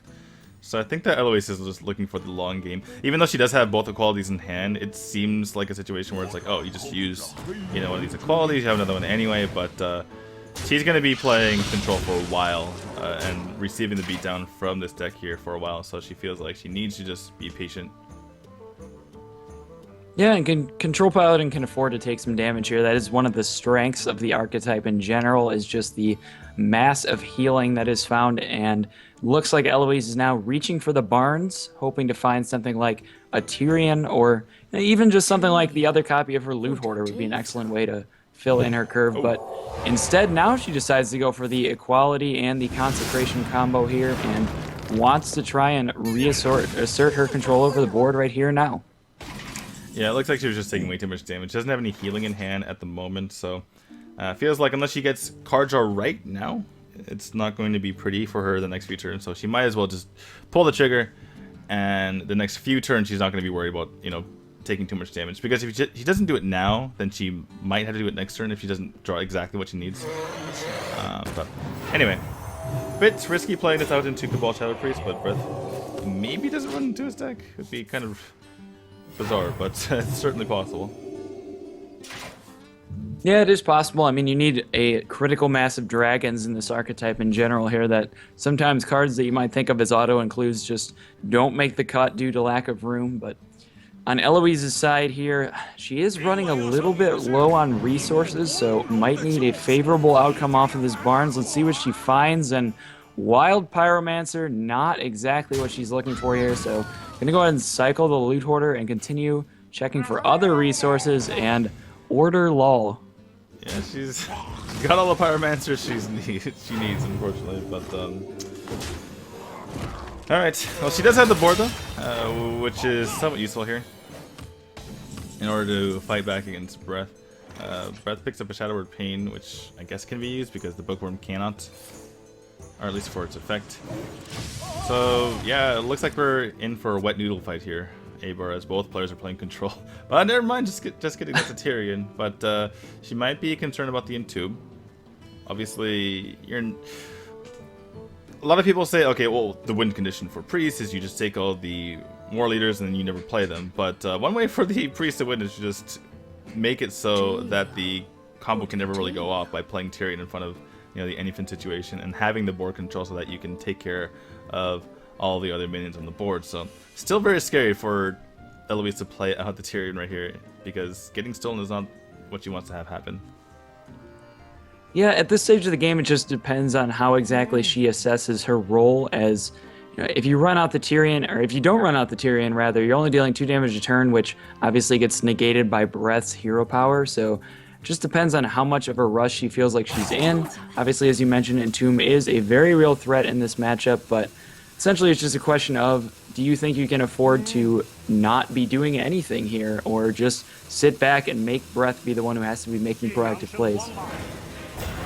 She does commit to the Tyrion. At the very least, this is draw a card here for Eloise, as far as this turn is concerned, because Breath has to play the Entomb, which takes up most of his turn. And so Eloise gets another draw into his stuff. And if Breath had a play as far as, you know, developing his own minions, then she stops him from doing that. But does pick up the Rag Light Lord the very next turn, so looking like she's, you know, continuing to deny Breath the ability for him to play one of his own large minions if he had it in hand. But this might just get death as well, or almost certainly will get death. Interesting that Breath chose not to play the Wormrest Agent last turn, potentially fearing the second copy of True Silver Champion, but I think I would like to see him run out these minions now, and he's clearly hovering, not sure about it, but he is going to go for the Holy Nova. Interesting. I don't think he's really afraid of a second equality here, so I'm not sure leaving the Pyromancer on the board is that big of a deal. I think I would have rather seen him develop both the Wormrest Agent and the Corruptor here. Yeah, did commit to that Holy Technician, rather. I did commit to that Holy Nova, like you mentioned, instead of just playing the minions out to contest the board, but gets somewhat rewarded for it now, because now there's nothing on the board to contest this Rag, which is going to be bearing down on Eloise's life total. We might see Eloise have to expend that second equality here. Yeah, tough spot. She certainly doesn't have any other answers to Rag, and Eldor Peacekeeper, as great as it is at answering most big minions, Ragnaros is not one of them. So here comes the Wild Pyromancer and the equality number 2. Eloise is now out of equalities and is going to have to look to make a push with what's left of her resources here. And I suspect, do we see her also run out the Bluegill, or just hold on to it looking for a value trade later? She's going to hold on to it a bit longer. Breath just slams down his Drake onto the field, and in the process just breaks the Spectator client. Unless that was the only minion that he wanted to play. It's kind of he's seen 2 qualities. I feel like he could have just played everything on the field, unless, okay, he actually did play the Blackwing Technician. All right, so all makes sense in the world, at least for now. And we're looking at Eloise's side, by the way. At this moment, Eloise has the Consecration to play out, which will clear the board if she so chooses. And I think this is the second Bluegill, but we've only seen 1 War Leader. Is that correct? I think it's only the first Bluegill, actually. I believe that she has held on to that Bluegill for a very long time. I want to say that's the first Bluegill. I think she just got it recently. Is that the second? Okay, well, regardless, she doesn't have the second War Leader here, so not quite time yet to be pulling the trigger on the Anyfin. But in the meantime, she's going to have to find something to do, and Anyfin number 2, maybe she just doesn't have a choice and has to start pulling these. If she has played 2 Bluegills, then that will mean that she will have 4 Bluegills and 2 War Leaders. which won't be enough to do 30 damage, but it might be enough to finish up the game because her minions will be at higher life total that Holy Nova can't clear them, unless Breath has exactly Drake Holy Nova. So she might commit to the first NFin here if I am correct that she has 2 blue gills. If you're correct that she has played only 1 blue gill, then it's kind of hard to see her rationalizing that. Yeah, absolutely. And this isn't a typical control priest deck where the actual OTK damage from the NFin is relevant here. And there you do see the second copy of Bluegill here. So point goes to DTwo on this one, but that is going to go ahead and clear off Eloise's board and set her up for a massive chunk of damage next turn here. Right, so that means there's going to be 2 war leaders, so all the blue gills are 6 damage, and there's going to be 4 of them. So that would be 24 damage, I'm counting? Yep, that would represent 24 damage to the face here, and on Eloise's side, you've already seen 1 Holy Nova, and it would have to be Excavated Evil to actually clear off all of the Bluegill warriors, as they only get 2 points of additional toughness from the double war leaders here. So it's unclear if Breath even has the AoE that he needs to deal with the NFin, even if he does draw it, which we clearly see he does not have here. So I think if you're Eloise, you're pretty safe to just go ahead and slam NFin number 2. Yeah, the scary thing is that Bookworm, though. Not obviously not because it can't do anything, but for Eloise, she's seen that card in his hand the entire time. So that could be something weird like Excavated Evil. Perhaps it's like a Holy Nova that Breath is saving with Drake or something. But Eloise is probably staring at the Bookworm like, what the heck is that card? And from our point of view, we've been casting the entire time. It felt like Bookworm could have been used earlier, or perhaps Breath could have saved a dragon to use the Bookworm with, and just hasn't. So maybe this is all part of Brett's plan. He's like, I'm going to keep 1 card in my hand the entire time and make it so that Eloise is super confused. And if that's the case, then it's working. It could be, and Eloise isn't necessarily in a hurry to close out this game as close as she is to just having that damage here. So potentially could have gone for the Ivory Knight, but I do like this. So just go ahead and push the 24 damage here and force Breath to have an Excavated Evil. And like I mentioned, you've already seen 1 Holy Nova. Dragon Priest doesn't. Drake in the Holy Nova? Although she would still be dead. He would still be dead, though, because there would be 10 damage on the field because he can't kill the war leader. So it doesn't even matter. And looks like Eloise is going to go into our break, our second break, with a 7-3 advantage. That's pretty dominating. Yeah, she's been playing well, and I'm just going to call it like I see it. I think she's brought better decks to this tournament here today and is getting rewarded for it. She only needs to pick up 2 more wins to close out the series. So, yeah, things not looking too good for Breath here.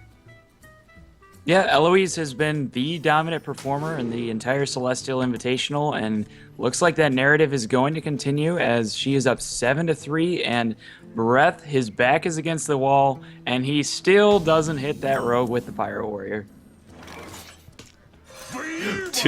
Yeah, it was a coin flip at this point. You figure he might hit it, but gonna be facing off against this hunter instead. The good news for him is that Eloise does have Rag in hand, which is going to be very slow for her.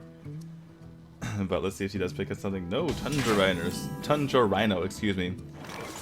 So this is going to be a very slow start, or basically a more greedy deck here from Eloise. Tundra Rhino is a card where if you're ahead, you get more ahead before the control player can catch up and stabilize. And we'll see if Eloise can make use of what she has in hand. Right now, what comes to mind is coin into Cloak Hunters plus the Catrick, but you might not get any value out of Catrick because there's only 1 spell that I can see in Breath's hand, and typically not many spells in general in the entire deck. And those are used when they're about to win the game, unfortunately. Yeah, the only way you really proc that Catrick at your convenience is the upgrade that is assuredly in Breath's deck here, and we do not see one in his hand currently, so I do like this play of going ahead and getting out the Eagle Horn, and now she can go ahead and develop the Huntress and develop this Catrick as well, which might actually get utility here if Breath chooses to Mortal Strike. He's going to check for it though, which means that likely not going to be the case where he used it, and Breath is finally getting to do what he set out to do with this deck in the first place, and that is smack people in the face, getting that damage in, and it looks like finally Breath is on his way to a victory here.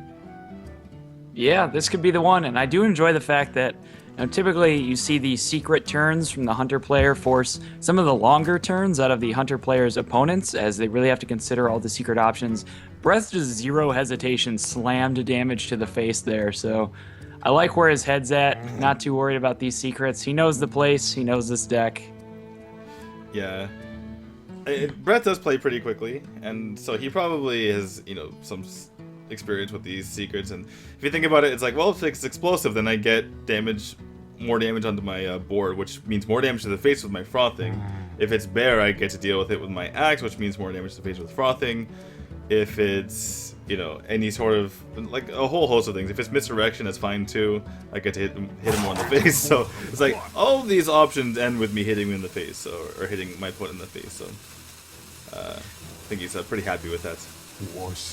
Yeah, the pirate deck says, look at me, I am the captain now, as it takes over the face roll from the Hunter build, which is typically known for pushing face damage here, but Breath is just a couple turns away from closing this one out, as there are a few different ways that he could assemble 2-turn lethal here. Yeah, what would be the most foolproof way where he just absolutely, you know, zero chance ends up winning this game? If he goes for the Argent Horse Rider, he gets 2, 4, 5, 6, 7, 8. And then can follow up with just putting the Rusty Hook on the field, along with the Nuzal's first mate. You're not really worried about Unleash the Hounds. You're at 29 health, so it doesn't really matter. Then he can follow it up with the Mortal Strike. So yeah, it looks like that's what he's going to do at the end here. He could get more damage to face here by attacking the pirate into one of these minions for 2 rather than 1. But he might be worried about Snake Trap, maybe? Not sure if Yeah, that's could be. Still hasn't determined exactly what the trap is here, but Breath's biggest concern is the one card that Eloise could have that could pull her back into this one, which is the Houndmaster. Obviously, taunting up one of these Death Rattle Beast minions here is going to be a potential problem for Breath, but as we see, Eloise doesn't have that right now, so Breath is going to go ahead and compile lethal damage unless Snipe is not going to save her, so she has to start making some value trades.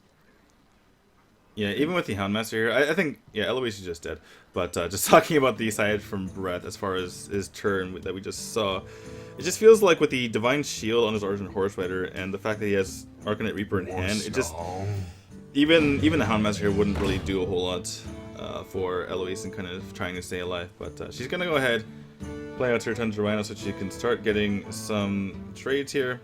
She does want to split up her Infested Wolf to get easier trades, so I think the Tundra Rhino goes in first, and then she deliberately takes more damage onto the Infested Wolf so that she can start getting trades into the rest of the board. Yeah, I think she can actually survive this turn here, right? Yeah, no, okay, she's just trying to figure out how a way to like survive on the world, the best way to go about it, and this is, I believe, the best way to go about it. But Right. oh, actually, she does survive. Yeah, she does survive here. Ultimately, she cannot survive over the course of 2 turns. If this Arcanite Reaper connects to the face, that sets up the Mortal Strike lethal damage here, and I don't think there's any way around that from Eloise, as she can't exactly push her own lethal, and that looks like it's going to do it. Breath closing out this game and picking up a win with that Pirate Warrior. Never played her on Snipe. There actually was a way to play her on Snipe. You go with the Nizal's first mate, and then that gets sniped, and then you play Arcanite Reaper, and then you play the Dread Corsair. Not that it matters, but just trying to go for the perfect play. Just trying to play perfectly as well as much as you can. Breath is finally able to take a game with that, but at what cost, Abar? At what cost? It depends entirely on Breath's goal here. If he was, you know, just trying to live the dream, then maybe there's a moral victory to be found today. I don't know. I feel like moral victories come in the form of actual victories usually. Yeah, I mean, I'd rather have $1,000, but I don't know. I mean, it's up to Breath. Yeah. Well, sorry, I got distracted by something in chat that was really dumb. But anyway, we're gonna get into the next game. Oh my, and it's also an aggro paladin here build from Breath, so wow, he's bringing out all the smork today. Yeah, or he's just trying to make things happen. And the thing is, Breath is usually been a control player. When he qualified for BlizzCon, he played all control decks.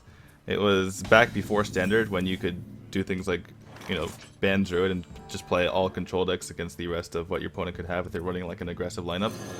And that was his plan then. I suppose he's just using this as a practice opportunity to try to get better at aggro, but it hasn't worked out for him so far. Yeah, I mean, he could also be assuming that Eloise knows he's typically a control player and trying to zig when she expects him to zag, that kind of thing. So attempting to mix it up on her here today, but ultimately it looks like it hasn't worked thus far. The series is not over though yet, and Breath, let's see if he can pull it back in his direction, as he's going to have a ton of synergy if this 3-3 lives the turn, but it will not.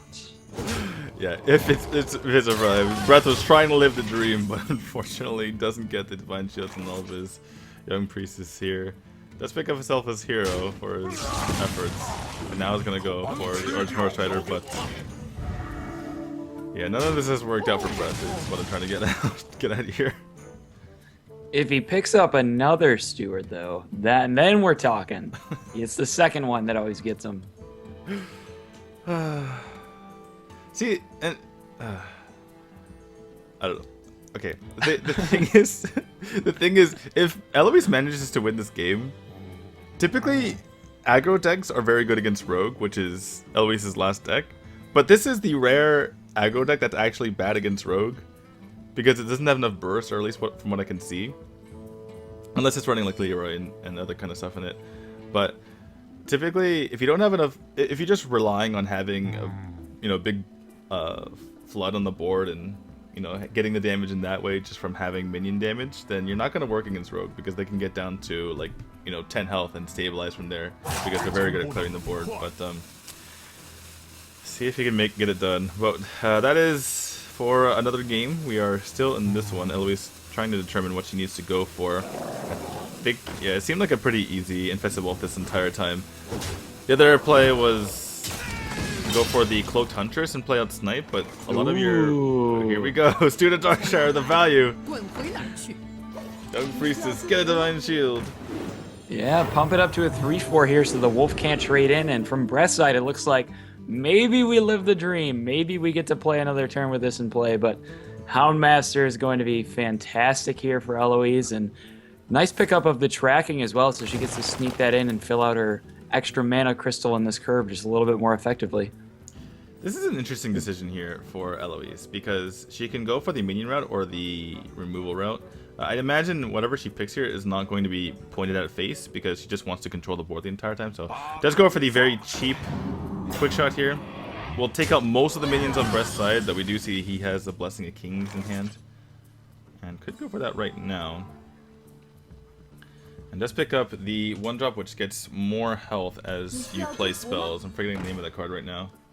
I believe it is Arcane Anomaly. Arcane Anomaly. This is why I have you casting with me, Abar. Absolutely. You're the historian, and I'll talk about the cards that have been printed in the last year. Well, we're getting massive value out of these young priestesses. Selfless hero, even though she wants to die, she says, no, I'm selfish this time, and taking the health. Gonna be a nuisance onto the board here. But yeah, Eloise is gonna just play out her Leog, it turns out, and go with the Cloaked Huntress, put some stuff on the board, or put the secret onto the board so that Breath has to consider it going forward, and start trading up some of her minions. Yeah, appears to be the case, and Breath running low on resources here, as he's got a lot of synergy in this aggro paladin deck, but the actual 1-for-1 card value a bit lower here, as right on cue we see the Worgen picked up off the top. Breath is going to be able to Blessing of Kings this turn, which is some nice value in its own right, but ultimately he does seem to be losing this resource battle. Eloise still has a high main at her disposal, so it is very much on him to push the damage here, and looks like he's going to try and start with the 6/6 Divine Shield, and that represents 6 damage right to the dome. Yeah, for Breath's sake, there's no answer for Eloise on board, so perhaps, or at least in his mind, he can make this happen with just this Arcane Anomaly. But now Eloise says, well, you have 6 damage on the board, I can put a heck of a lot more than that and race you just as well as you can. So, yeah, this is not looking too great for Breath in the end. There is a Blessing of Might, though, so we're going to 9 damage. We're going to do it. We're 9-7 now. There's your burst for that rogue matchup, D2. I bet he has a Leroy in there, and he's going to Blessing of Might it up and essentially play Miracle Paladin. But he's dead. Yeah, well, this one's good. But against that rogue, I mean, his lineup is very clearly targeting rogue. If Breath somehow has 5 decks that counter rogue and just wins this match and wins 5 in a row from now on, I'm just gonna laugh. I mean, we already know he has Dragon Priest, right? That's his priest build, so that I would say would be a matchup that favors the rogue, but other than that, it could very well be that all the rest of his decks are favored against the rogue, and Dragon Priest in its own right isn't too bad against the rogue. Yeah, it's like you mentioned, it's pretty close to 50-50. In fact, I don't think we've seen enough of that matchup in particular to say one way or another, because neither of them are the most popular decks on the ladder. They're starting to get there, but you don't see it all the time, and not especially among the top players. But all right, we're gonna see this matchup, and like I said before, if there isn't burst, then it's problematic. But it looks like Breath has included that burst, which is very important. A lot of times people get way too caught up in the synergy in the cards in the deck, and it's like, well, this one can give it Divine Shield, and this buffs them up, or then I can get this card, which makes it really annoying, and then you just try to go for all this annoying stuff, and it ends up not working because Fan of Knives is a card, so... Yes, it is. We do see 8 points of burst, though, here in the True Silver Champion. That can connect to the dome twice. So how about that, D2? And Breath going to go ahead and take turn 1 off so that he can develop double Selfless Hero on turn 2, which is just fine, as he probably would have had to do that and float a Mana Crystal on his second turn anyway if he chose to throw out the Selfless on 1. So heads up play to make sure he gets these Divine Shields. I would love to see the card text change on one of these, go from Selfless to Selfish Hero as they get the Divine Shield. Which one gets to live? Yes, only one of them will likely make it through this turn, as I do suspect we see a Dagger and a Punch here from Eloise. The Dagger, so very effective against the aggressive Paladin decks, as they are built around the synergies of the fact that all of their minions have 1 toughness here, but one of them shall remain, and follow it up with a second Divine Shield. And Divine Favor is a very relevant pickup here for Breath. Yeah, that could draw him quite a few cards. I doubt we're going to see a strange situation like we saw a couple days ago, where JasonZhou had the opportunity to Divine Favor for 5 cards, but passed it up with nothing to do in hand, just Hero Power to pass. We sat there scratching our heads at that one, but could see a lot of value here, especially if Eloise decides to save cards for a Guidance in turn. But alright, we're gonna see right now. No value off the Selfless Hero. She tried to give the Divine Shield, but no double Divine Shield in Hearthstone, unfortunately. Yep, unfortunately now Breath cannot slam this portal fast enough, and yeah, wow, Kindly Grandmother is actually a nice pickup. Gives us some resiliency here, which is something that, you know, the aggro Paladin does lack. Alright, well, Tempo comes back on the other side from Eloise, picks up that Tomb Pillager off the top. I'm gonna go ahead and prep Eviscerate, and says, alright, I had enough of your nonsense, but Seal of Champion's gonna change this as well. The value is so real. Rallying Blade as well. Look at the synergy. We're going off. We're comboing off here. Yeah. Okay, I do like this. It seems like such a nice trade, right? You just kill off the Tomb Pillager, but other than sap, there's not a great way to deal with this Kindly Grandmother. So I do appreciate the attack to the face. Yeah, Breath knowing his role in the matchup, and at this point probably counting damages. He does, in theory, have 14 more damage in hand if he has 4 more turns, and ooh, that accelerates the clock as well. It's going to be Rallying Blade coming out first. Breath feeling like if Eloise is going to get back into this game, she's going to have to start dumping her hand. And I'm going to get the value out of this Divine Favor before that happens. It's kind of like Fandral plus Nourish. It's 3 mana, draw 3. It's kind of like that. Yeah, that's one way of putting it. And at this point, Breath, I think if he is including this Leroy, which it very much looks like he is, that is definitely the card he's looking for. As if he pushes everything to face here, that represents 9 damage, putting Eloise down to 9, and Leroy plus this 3 mana plus 3 attack will be actual 9 damage here. So That will represent a lethal draw for the rest of the game if he does choose to push all of this damage to the face. I think we saw Wolf Fighter as well in one of the mulligans at some point. So that is another thing for Brett to keep in mind. And I think he could start clearing this board, but he's giving himself, or he's giving Eloise too much time in that instance. So yeah, I do like him pushing all the damage to the face here. And he could have lethal next turn if Eloise isn't careful. Thanos is not the greatest pickup because already there's spell damage on board.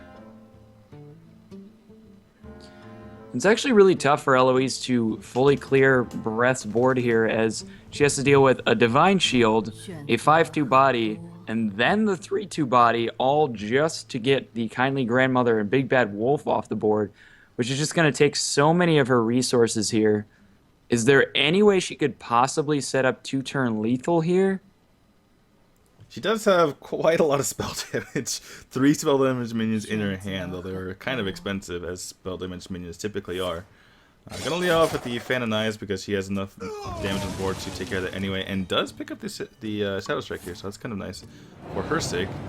Going to be able to clear this up, which means she is not going to die this coming turn. And the question here is, do you attack it with the Drake or the Tomb Pillager? You kind of want to get the coin, but at the same time the high damage to the face is super relevant. And there's a Wolf Fighter. Is that lethal? That's game, yep. Alright, so Breath is able to pick up a win with the Aggro Paladin. And we are on a quest to see if we can find a whole host of decks that can defeat Rogue.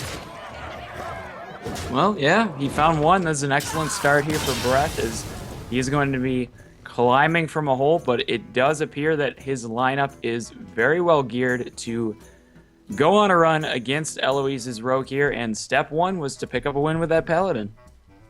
Alright, now it's time for the guessing game. What kind of aggro decks are we going to see from now on coming up for Breath? I suppose Hunter's not too hard to imagine. What else do we have? We have Mage. Did we see the Mage earlier? We have not yet seen the Mage. Oh, no, we did. No, for Freeze Mage. No, it lost to the Warrior from Eloise. It lost to Cthulhu Warrior. Oh, that's right. Yeah, okay. So we have seen the Tempo Mage. It is confirmed an aggressive build of Mage, and looks like he's going to kick things off with the Hunter here. And interestingly, despite the way that the rest of his lineup looks, this looks like a little bit more of a mid-game board-oriented Hunter than the face one that I was assuredly expecting. Right. There are some aggressive aspects, particularly, obviously, the Secret Keepers that he just drew off the mulligan. So, kind of a hybrid build. You don't typically see the full mid-range without the inclusion of the... well, I guess we do sometimes, but the more popular build right now is to go for this. Just have all that early game to be able to just cheese out wins sometimes. But if it does go to the late game, you have the late game like the Rag and obviously the high mains. Absolutely, and looks like Eloise is just going to go ahead and dagger and pop some damage here. And on Breath's side, I assume he's just going to go ahead and continue to play on curve. Obviously, the dream is to coin out the Huntress on 3, but he has no secrets to back it up here, so I don't suspect we see that Huntress come down quite yet here, in which case it could be Grandmother time. Yeah, it probably looks like the Grandmother. The thing for Breath is if he gets a secret off the top, then he can go Huntress, coin, Secret Keeper, and then get the buff on the Secret Keeper as well. Issue for Breath, though, is we see an excellent response to Kindly Grandmother in the form of Prep Fan SI, which completely clears his board and puts a 3/3 on the board for Eloise, so he might be facing some trouble in a hurry here. Yeah, he really needs to pick up secrets here. Secrets, in general, like the suite of secrets available to Hunter, are particularly effective against Rogue specifically, actually. Snipe is fantastic, and yeah, we do see the second Secret Keeper here from Breath, so he's going to go ahead and expand his board and definitely looking for a top deck secret. He's still going to get repped. Pretty. I can't even decide what word I want to use here, wrecked or ripped or whatever, but it's going to be bad. He is going to lose his board. Yes, that's what's going to happen right now. Alright, there you go. Prep Fan into the SI7. And attacking into the final Secret Keeper. Goodnight Breath board and perhaps Goodnight Breath. I mean, if he can pick up any secret. Ragnaros, not so much. Snipe is great. Cat Trick is great. Even a freezing here would have helped out, but Yeah, Breath, you can see from the look on his face right now, is understanding that this one is not headed his way, as a Shadow Strike is going to clear off his only minion, and all of a sudden the Rogue is the aggressor here. I know it seems like I'm easily amused, but these cards that have been coming off of the random effects where you take your opponent's minions are great. As they are right now, this explosive shot's gonna do work. Yep. Explosive shot weaving its way right around the stealth from this Tiger here. It's gonna go ahead and there you go. Brett's having a good chuckle himself at this point. And he's laughing on the outside but crying on the inside, Abar. Yeah, I mean, sometimes it's just not your day, right? You know, you endure a moment like that and you just accept that it's not your day. Yeah, we're coming up on a turn where Eloise can play Tempo Gadgets in and it won't be punished. See, that's it. And it looks like she's reaching for it. It's like, you know what? This is a Tempo matchup. Let's play Tempo Gadgets in. The other option is just to go for the Barnes into Dagger Up, which is certainly reasonable. The issue with not playing the Gadgets in right now, in her mind, is that she's already played one prep. So when is she going to be able to play the Gadgets in the future? Doesn't want to wait till turn 8, but she's at 25, so, you know, she perhaps has that time. Yeah, and if Barnes hit either an Emperor Thorson or a Malagos here, it was just fantastic for Eloise. It would let her fill in her curve with either the Shiv, if she did find the Malagos, or just prepare to set up for an excellent Gadgets in next turn. So I do like rolling for the big bucks here, but it doesn't work out that time for Eloise, but she has plenty of board presence to work with nonetheless. And on the side of Breath, everything is clunky. It's like, do I play this minion and do nothing else, or do I play this minion in hero power? And it's kind of like, okay, Dan if you do, Dan if you don't. Looks like he's reaching for the Stranglethorn Tiger here, just have a bigger minion, because the hero power isn't really that relevant right now, since Eloise is still at 25. Yeah, so Tiger it is going to be, and I'm looking at Eloise's side now. She has 6 damage on board, picks up the Drake, so the Shiv will cycle for 3, and definitely opportunities from her perspective to go ahead and set up this 2-turn lethal. So pushing all the damage to the face, including the dagger here, and Breath might need something like Unleash the Hounds could help him get back into this. So Vanaheim did another clunky card, and looks like this Tiger is going face because Breath feels like he needs to win some sort of a race here, but don't see how that's happening. Yeah, I think Sap will probably wrap this one up. We now see 10 damage on Eloise's board, and a Shiv with spell damage bonus represents lethal damage. Even if Breath cleared all the spell damage, she does have the dagger poke as well here, so that is going to be a well-played, I imagine, in Chinese from Eloise here, as an Abyss for some extra BM damage, and yeah, commanding performance by Eloise. She has been the story of this tournament. Yeah, very well played, and Eloise has, like you mentioned, the best record in the entire tournament, Group A or Group B included, at 4-1. Very well played overall, and she continues her dominant performance here.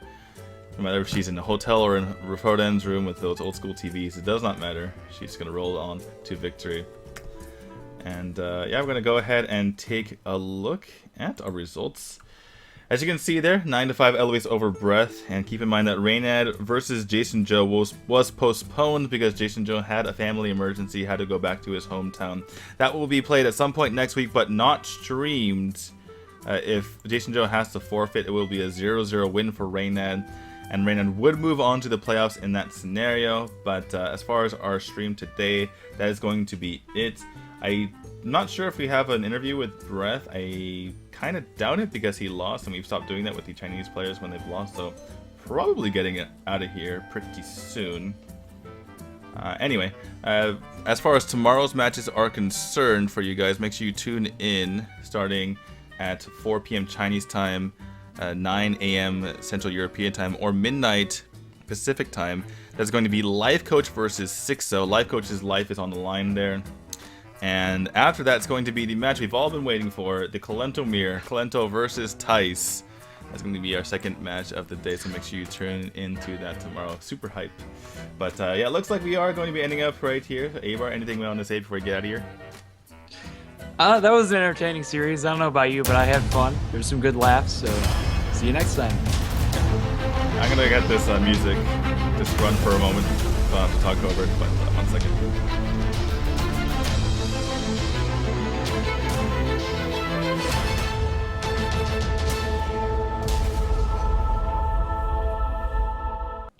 Alright guys, thank you very much for watching. I want to thank Twitch for sponsoring us. Make sure you get the Twitch Prime so you get no ads and get the free sub every month, and you get what are you mouthing to them? Sell out. Sorry, I was just saying sell out. Yeah, no, keep going. And free in-game items like Surrender Skin. Also, make sure you follow Tempo Storm. Make sure you follow us, by the way, so that you know when we go live, because we will tweet it out every single time. And yeah, thank you very much for watching. It was a good crowd tonight, guys. We always love when personal streamers, fans come out and support their player. But we will see you guys tomorrow. Thank you very much, and good night.